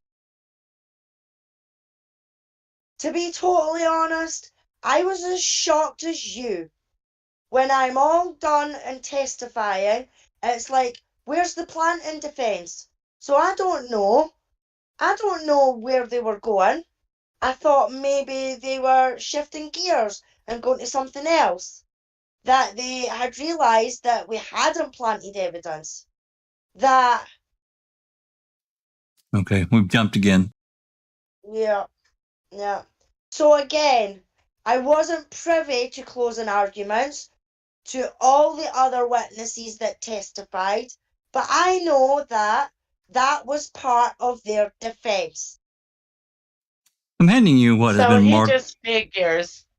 He figures that after he testified, that Buting and Strang, because he said, you know, that they didn't. That Buting and Strang said, okay, we're gonna drop that then. Yeah, that's basically what he's saying. Because that's exactly he was honest. Yeah. I know. He's dodging in a way to make it seem like, from his perspective, there was nothing at trial that accused him of or indicated that he was planting evidence. So he's trying to lead it in a way to say, see, it never happened at trial. It only happened in the documentary. Yeah. Because they Yeah. didn't actually turn around and say, I put to you, Mr. Colborn, that you planted evidence in Stephen Avery's room. Because that never happened, then it didn't happen.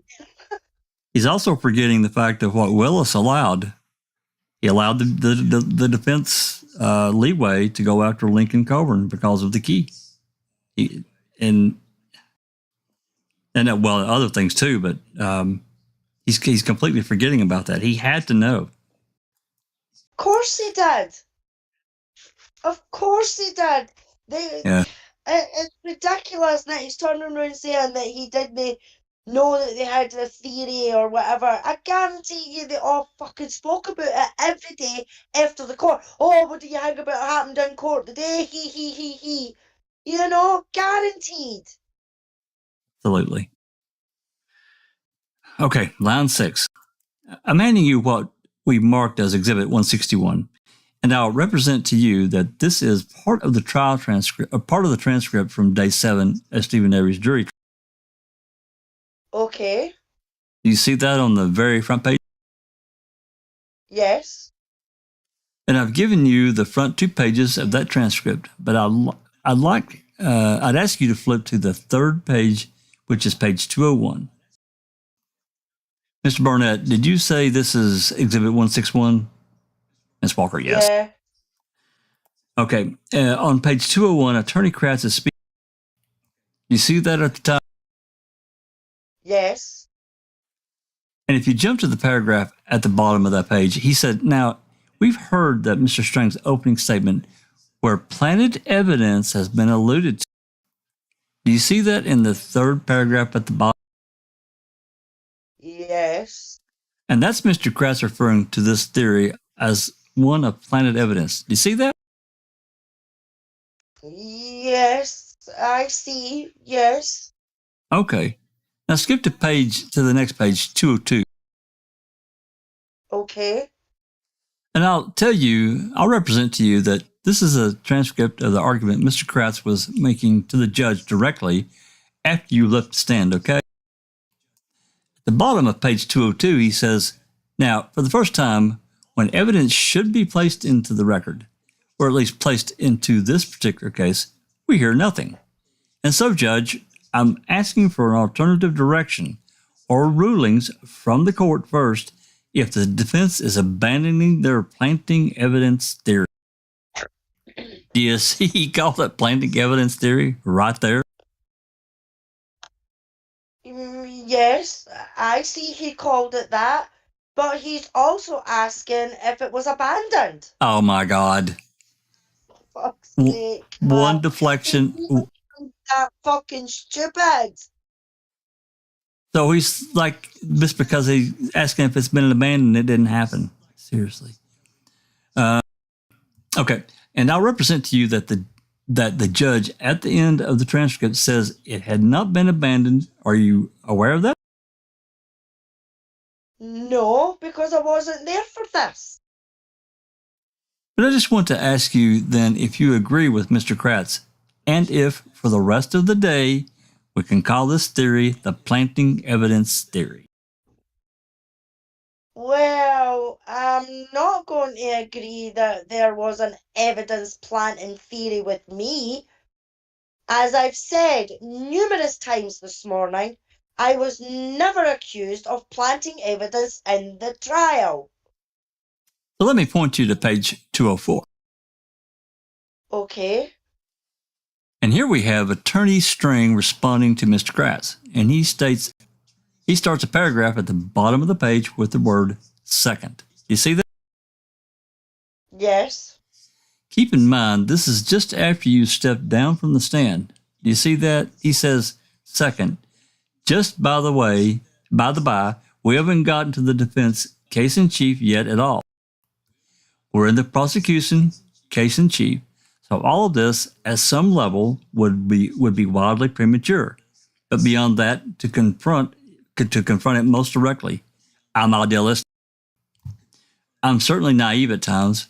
I'm not so naive to think that someone who may have planted blood evidence, who may have been involved in planting a key, would come into this courtroom and simply because I asked under oath, did you do it? Say, oh, yes, I did. We're not going to have a Perry Mason moment here. Did I read that correctly? Yes. So Mr. Strang is saying just because I didn't ask Mr. Colborn directly, did you plant evidence, doesn't mean we're abandoning the planted evidence theory. Is that your understanding of what I just read to you? No, not really. My God. Okay. All right. We'll let the transcript speak for itself and we'll move on. Okay. Did you ever sue Dean Strang? No. Why not? Mr. Barnett,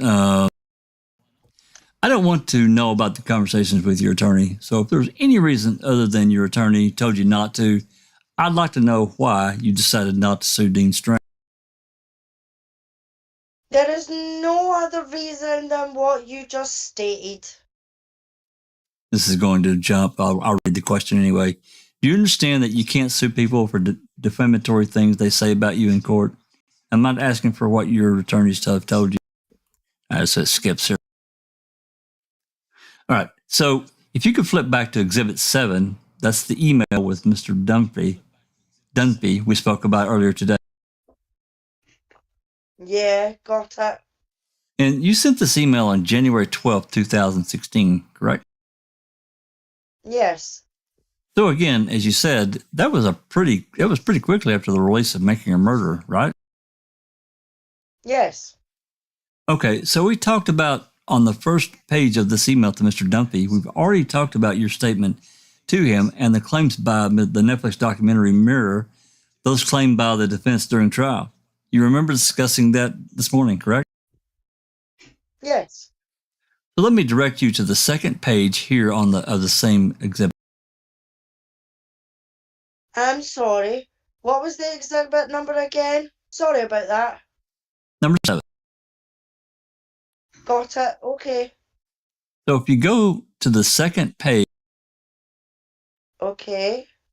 the fourth line down, about midway in, it says, quote unquote, during the trial. Do you see that? Yes. And I'll read it aloud. You wrote to Mr. Dunphy, quote, at the trial, Mr. Avery was very well represented by attorney Dean Strang from Madison, Wisconsin, and attorney Jerome Buting from Burkeville, Wisconsin. In short, the defense was that In short, the defense was that I and another, now retired police officer, planted the evidence that led to Mr. Avery's conviction. Did I read that correctly? Yes. Okay. And you stand by the statement as you sit here today. I stand by the statement that I authored that, but again, I feel that the planting of evidence defense was never truly presented to me in the trial, and it was only one aspect of their defense. Well then, why did you say that to someone you were trying to hire? Do you think that you told what you told Mr. Dunphy is inaccurate? Well, one, I wasn't very happy when I penned this, and two, the whole email was written more out of emotion than it was with forethought, and I probably should have referred Mr. Dunphy to Mr. Strang's and Mr. Buting's out of court comments. Fuck's sake, man.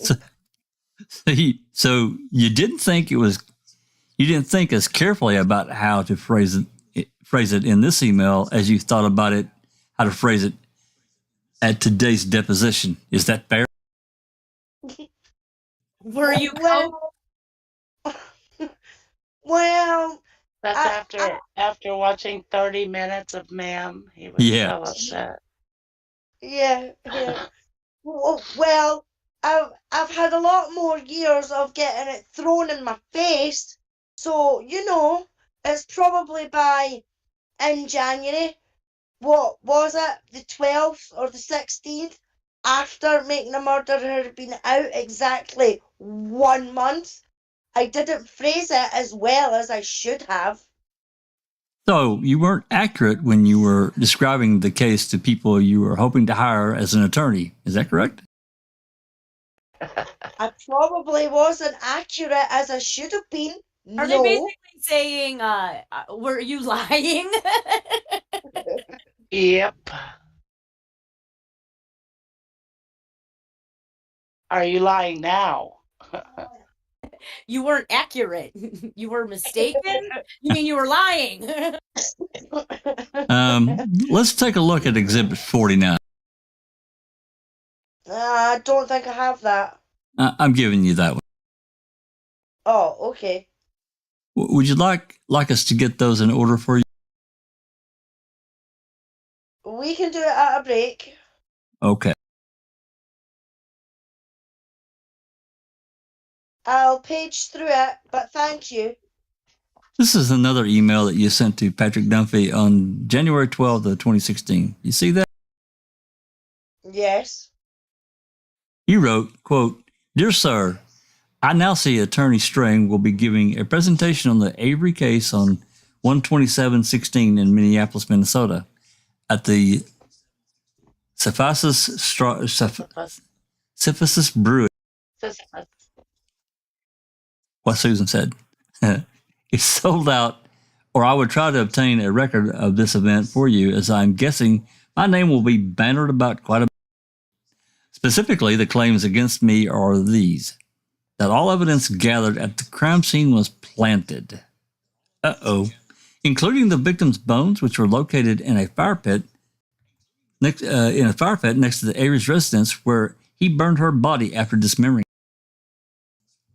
In Avery's home was located the key to the victim's vehicle, which had Avery's DNA on it. Their story is, I planted the key.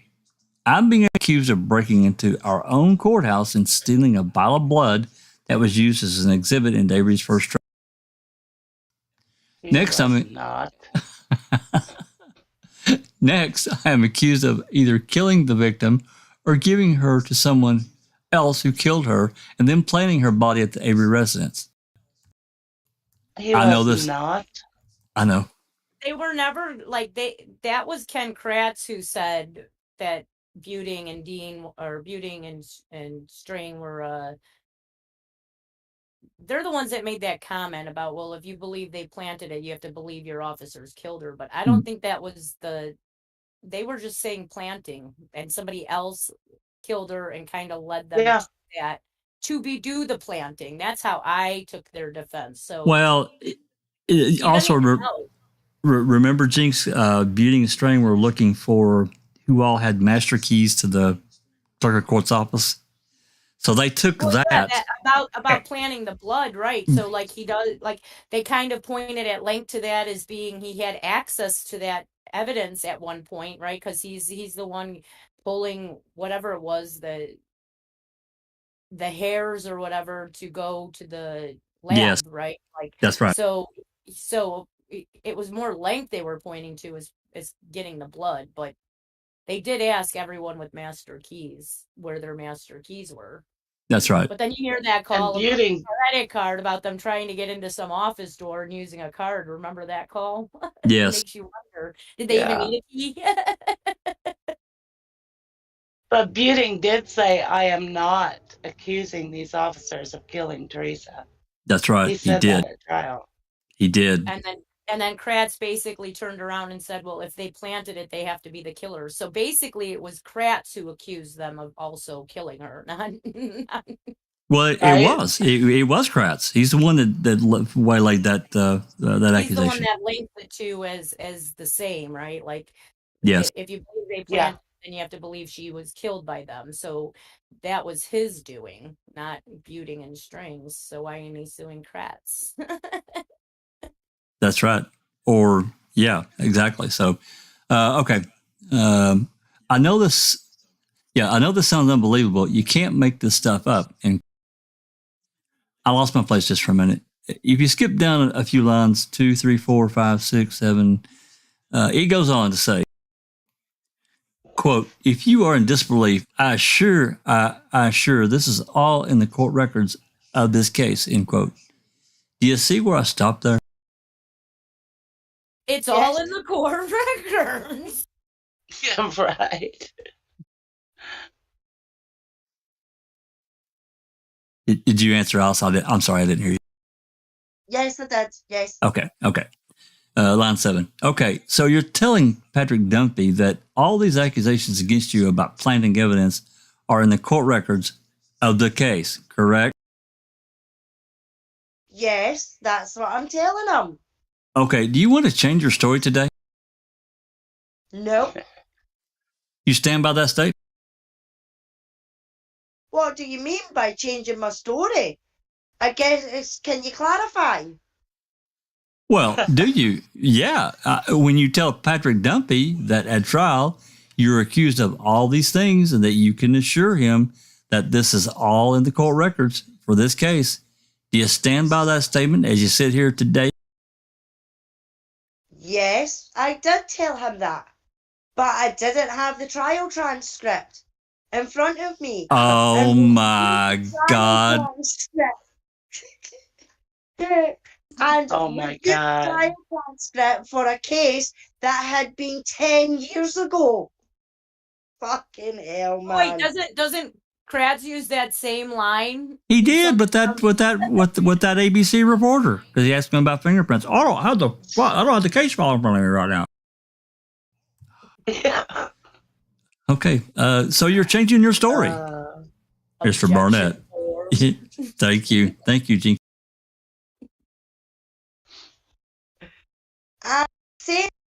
I based a lot of this information off social media, threats that were being made to me, and I didn't have the trial transcript in front of me.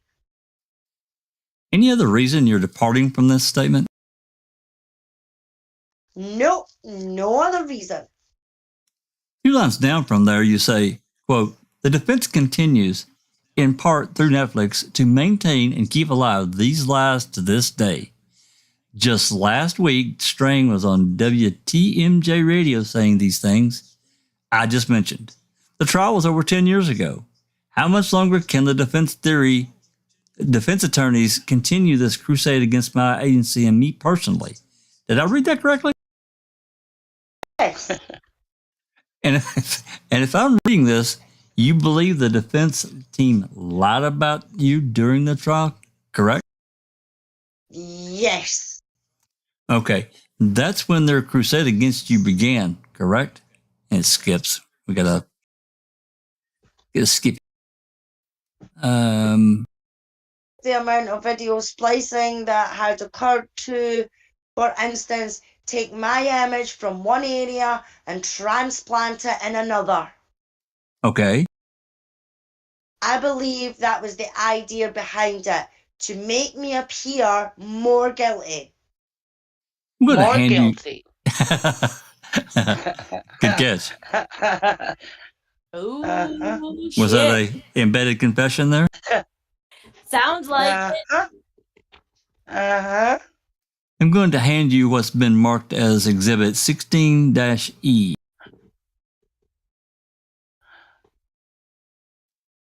And Ms. Walker says, I think my numbering might be a little bit off. Okay, 16-B. This is from page 103 of Mr. Griesbach's book, Indefensible. And I'll just read you starting with the words, quote unquote, after at the top of page 103. Quote, after all, I could imagine without justifying it for a minute that convinced of Stephen Avery's guilt, but concerned there was not evidence to convict him, Colborn and or Link could have planted the key to strengthen the case. Short of being in the room where they found the key, I realized that it's impossible to know with 100% certainty, end quote. Did I read that correctly?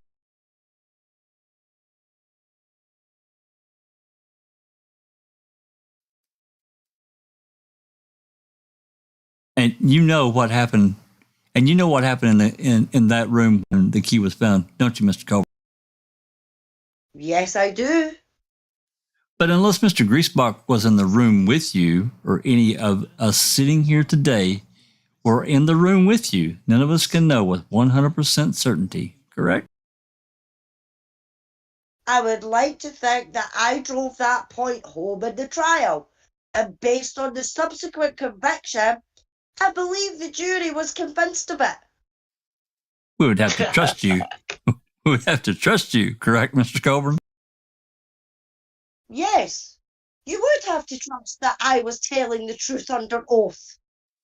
And the jury found for the prosecution and convicted Mr. Avery, correct? Yes, they did.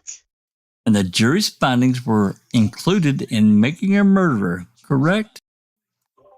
Mr. Burnett, objection form. Do you know? I have not watched a clip of or any of Making a Murderer when the jury verdict is read, so I can't answer you positively. I don't know what was included. I don't know what episode that was in. You have no reason to dispute that if it was included, correct? Okay, it's skipped. Motivation that you had for wanting to see Stephen convicted for Teresa Halbach's murder. Mr. Burnett, same objection. Not until the Kratz redirect. I didn't know where Dean Strang was going with his questions about this phone call. But the Ken Kratz redirect seemed to have summed it up or pointed it out that that's where he was headed with it. I think Ken Kratz redirect, it even went one step further, right? In that he's saying this didn't give you motivation to frame Stephen Avery. Yes, that's correct. And it didn't give you motivation to plant evidence against Stephen Avery, right?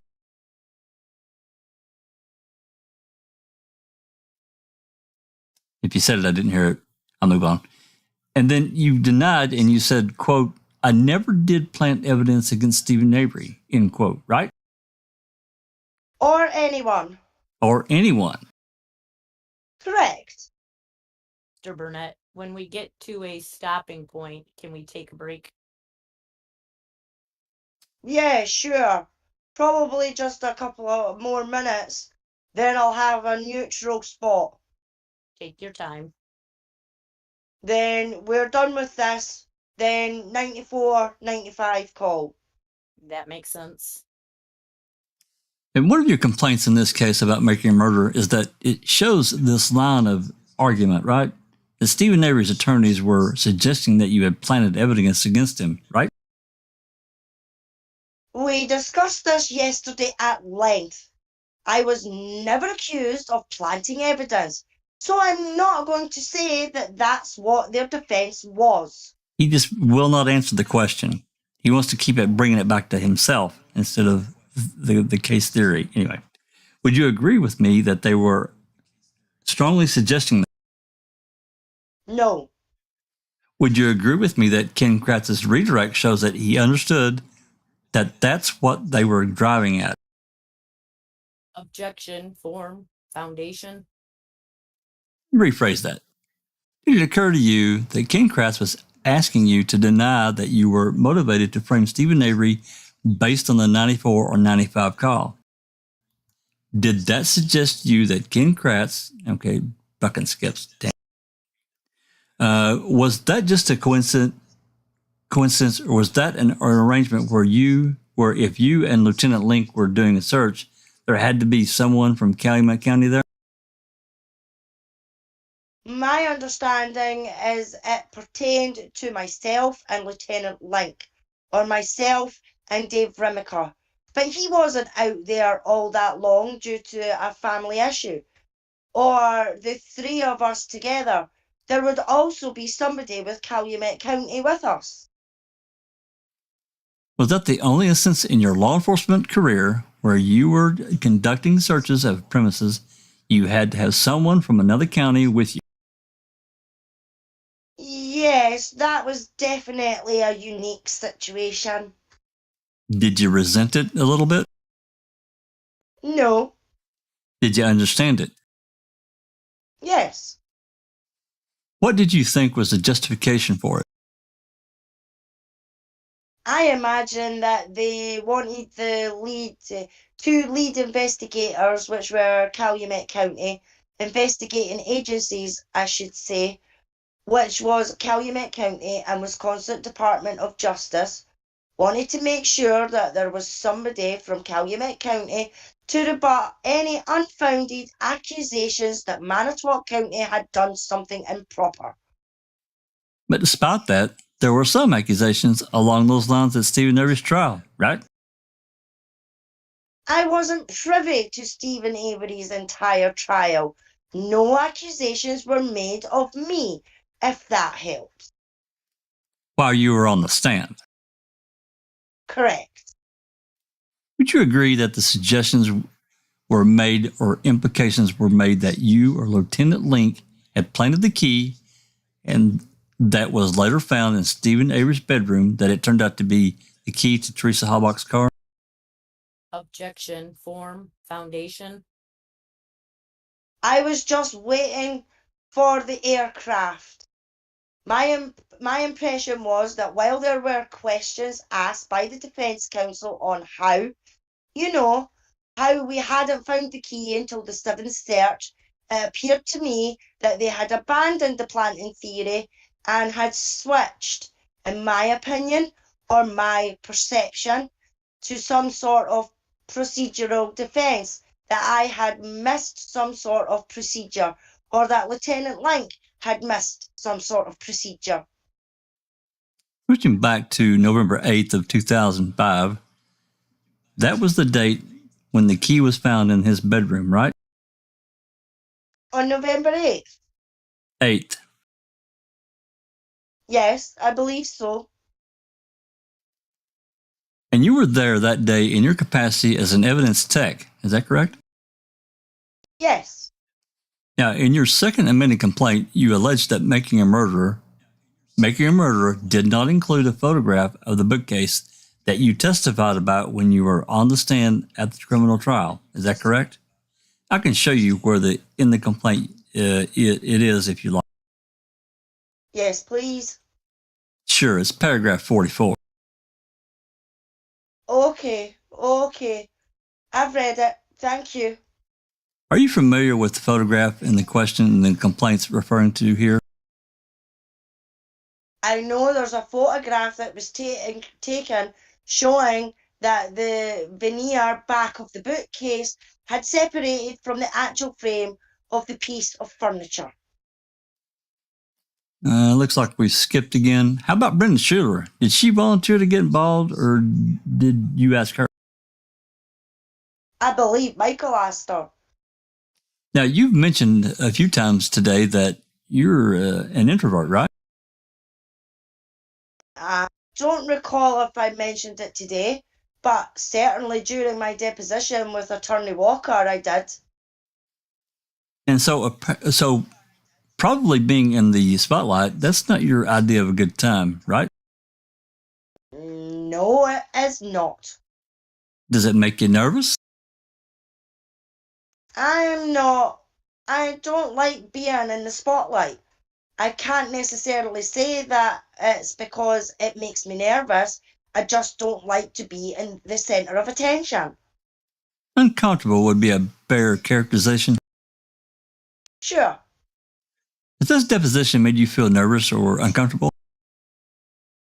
Well, I'm a private person. It's what an introvert is.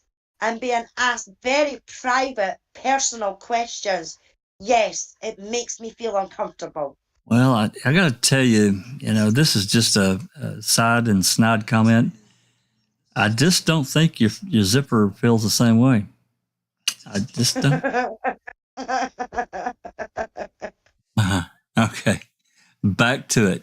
I'd like to look back at Exhibit 2. Is that the amended complaint? It is, yeah. Okay. Are we in a position to wrap this up? We are. Great. I'd like you to look at paragraph 37 specifically. Okay. So here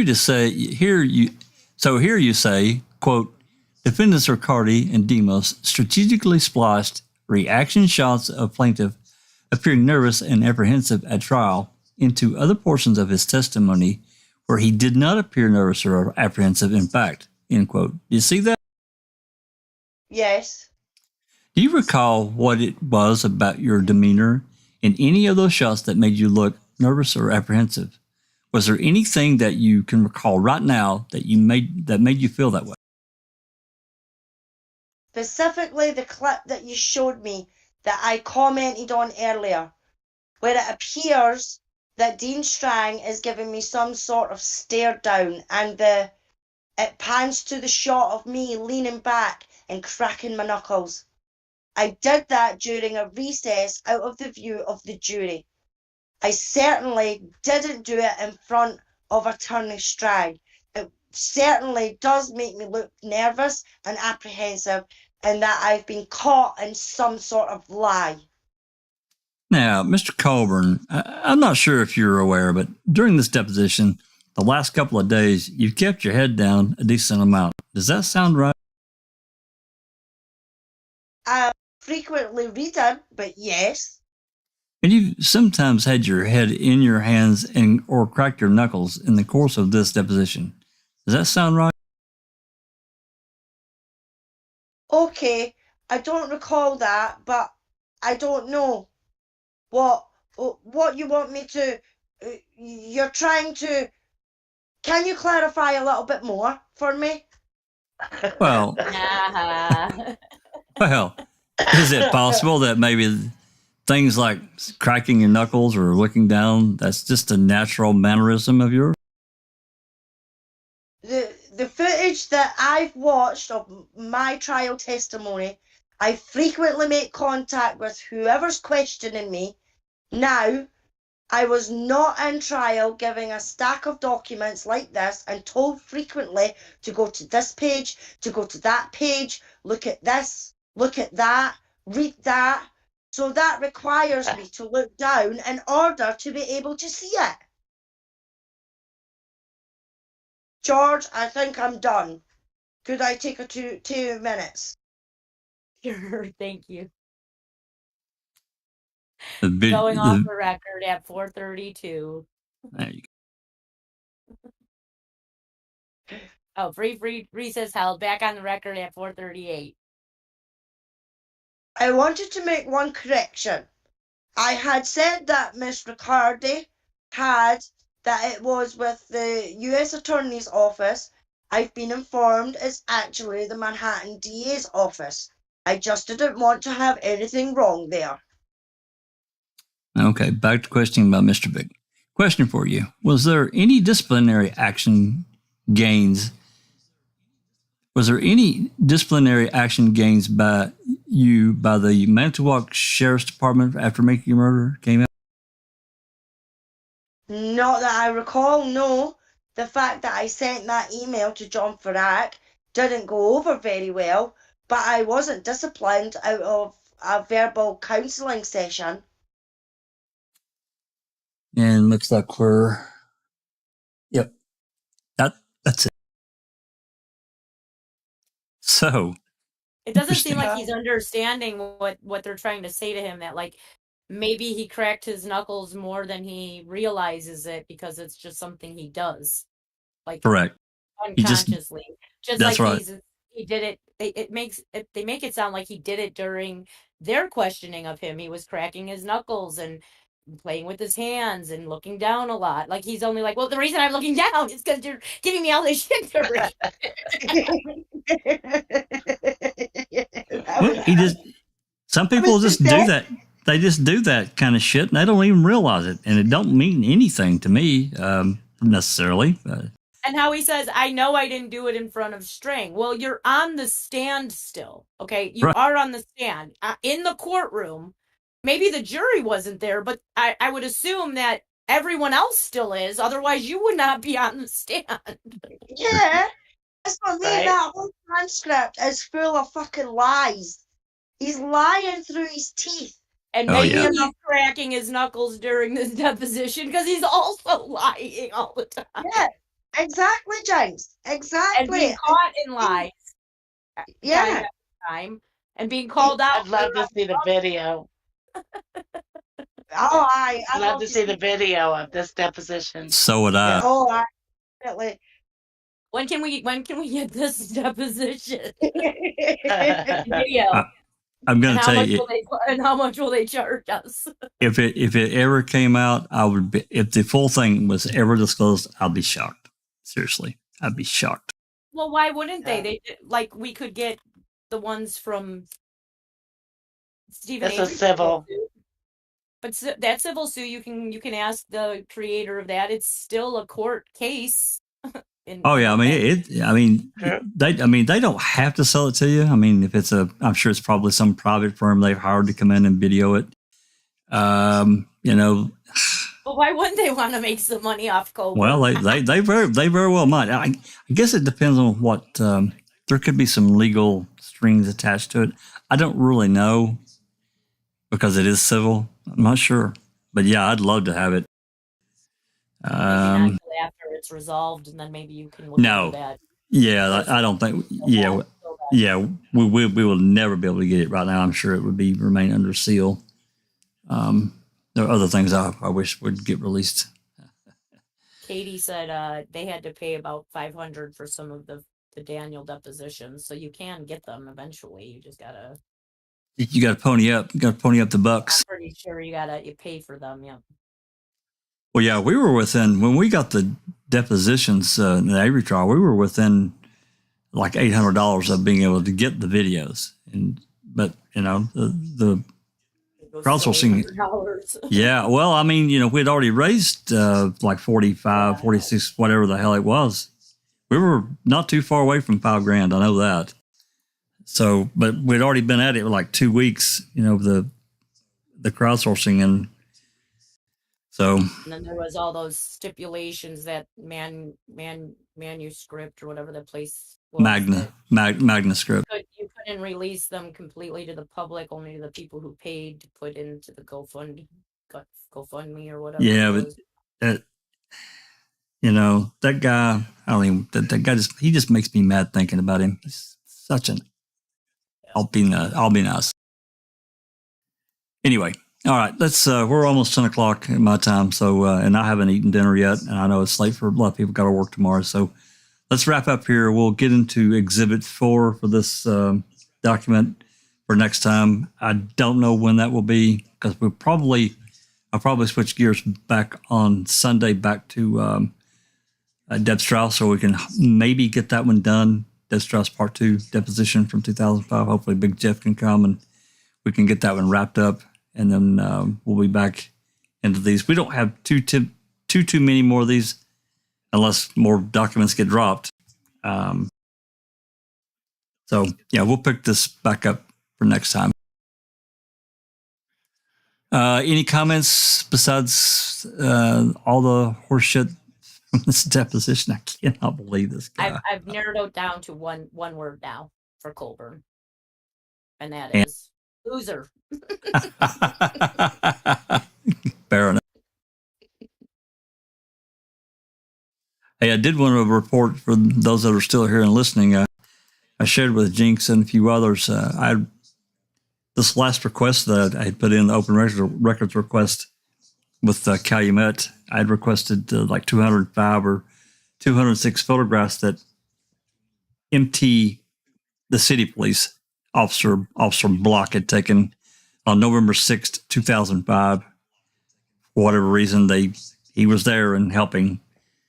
And Uyghur says that the CD didn't work anymore, so I couldn't have the photo. So I sent a request to the prosecutor, the current prosecutor in Calumet County, asking for his copy.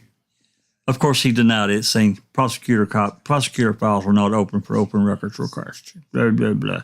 You should try the DCI. I'm pretty sure he doesn't have it either. I bet it's one of the DCI who's handling the case has the Avery record for the prosecutors. Yeah, but because they told me that they don't have that stuff there at Cal. Like, I've asked for stuff from the prosecutor. They said you have to ask Manitowoc County because it was their case. So all of the case files for the DA would go back to Manitowoc County. So I asked Manitowoc County for the DA file, and LeBray or whatever her name was, it took me forever to get to her. She But writes me back and told me she Bob, would forward it to the I guess there's a like an attorney's something or other board or whatever that it would go to for the DCI, and then so that's the special prosecutors board or whatever, because he was a special prosecutor. So they were going to forward my email to them, and I'm still waiting on any answer from that, because I want to know if the George Zipper voicemail, if there is a piece of evidence that is being hidden in their file. And so been I was mislabeled. and or just it just never got copied, and it just went as one copy to him, and he just never put it anywhere, because supposedly it was going to be an exhibit. So That's it right. could be in the prosecution file, right? So I was asking for that. So I don't know who the hell you would ask. From what I understand, you would ask this. There's a paper that Ken Kratz had to fill out and send to the same place. So should actually look that up, because that's who you are supposedly to ask for the prosecution file stuff. Okay.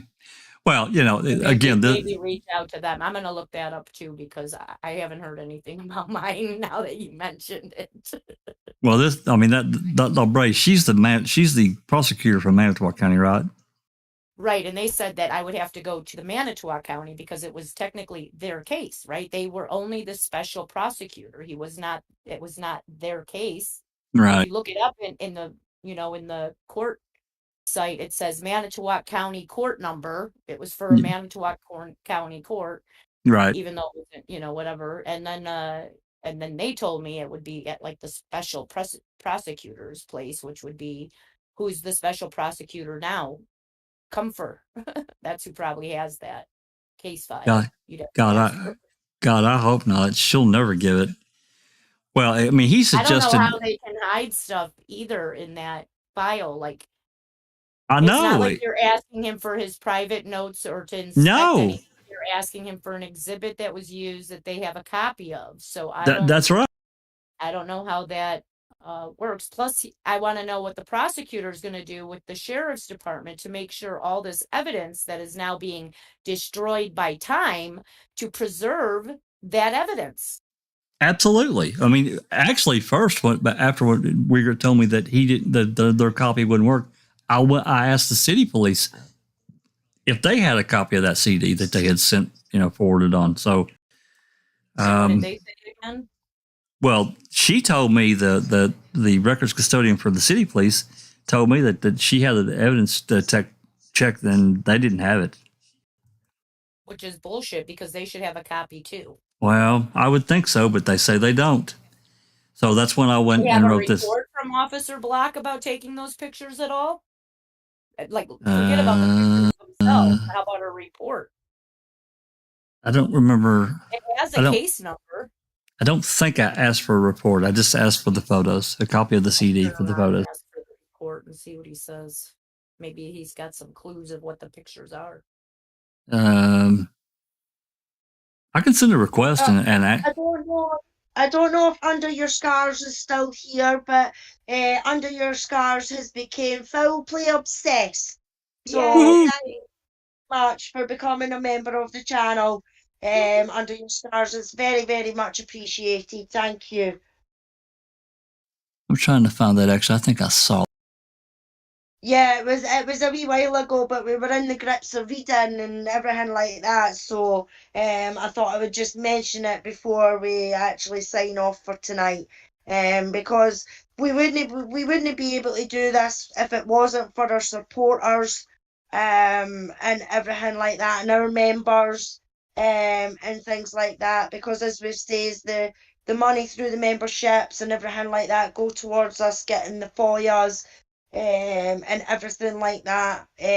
So we really, really do appreciate the supporters that are here every weekend or every day week that we do a spontaneous live or anything like that. Yous are always there. We've always got about 40 to 50 people in chat So it's absolutely wonderful. And as I says, we wouldn't be able to do it without you all. So thank you, thank you, thank you. Yeah, we do appreciate that. I did remember seeing it, and we were in the midst of reading. So yeah, we really appreciate it. Should I tell them what I found and put out there the other day? Uh, And now. yeah, do it. So I found that the hall box, Karen and Tom's address came up on November 2nd, 2005 for an animal incident. And I recently got the animal incident, which says Tom called for shooting a deer that was half dead in his field, and Risto went out, and to tag it, and Risto from Calumet County Sheriff's Office went out there and tagged it. This was at 6:59 a.m. on November 2nd, 2005, 36 hours before they reported Teresa missing. I don't know if it was really a deer incident, so I'm asking the DNR for the tag for that deer. So let's see what happens. Absolutely. That's, yeah, some questions about her being reported missing on the 2nd because of that yes poster that I think that's right. who found. And it was metadata at the bottom said November 2nd, 2005. So that's right. Some food for thought for you guys. Plus, today I was looking at something and I had a sign from the universe that says they're going to be freed, because while I was looking at Teresa's lead sheets today, I was just scanning through them and I saw this name pop out at me, all written in Teresa's own handwriting. And that name was Adnad Syed or Saeed. Wow. So she that is so freaky. With a person with the same name. Obviously it's not the same man, because he was wrongfully convicted in prison for many years and has just recently been released in the past couple of months. So in Baltimore, in Maryland, yeah. So and that's the Serial podcast. So that was kind of like a big sign. I was like, yes, they're gonna be freed. Here's my big sign. So I thought that was just freaky. So anyway, that's all I got. Yeah. After we get off live here, I'll tell you all a brief story before I jump ship on you about some really freaky stuff from yesterday. I don't know. Anyway, yeah. So little update from FOIA open records request updates. I'm about 50 calls into these calls that were sent to me that were supposed to be Jody jail calls. And not a single call is from Jody, not one. And I have hundreds of audio files that are allegedly Jody's calls, but there are not one so far from her. I don't know what the hell they did. I have actually sent in a request for this to be checked. So we'll see. So they're all the calls that we already had, right? Yes, absolutely. We've already got them. They're Stephen calling Dolores, calling whoever, this, that, and the other. Same freaking calls we've already got. But they're labeled as Jody.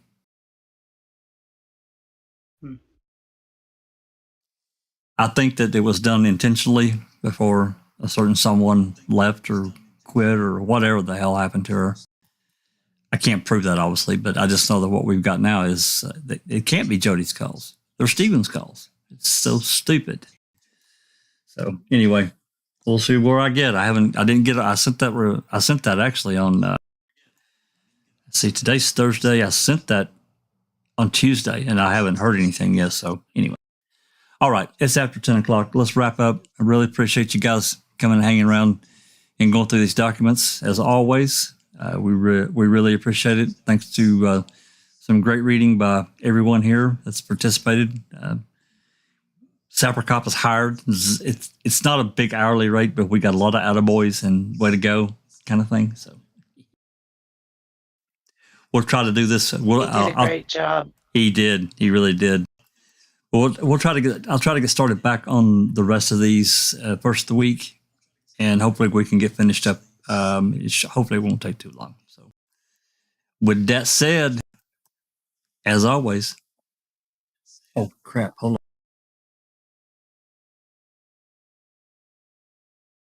on. Always forget to do that. Remember, do the YouTubey things.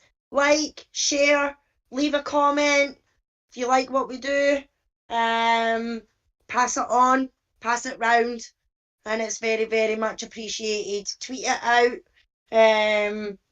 Any of the videos that you come across on Foul Play, do all the YouTubey things, and it's very much appreciated. Thank you, everyone. Absolutely.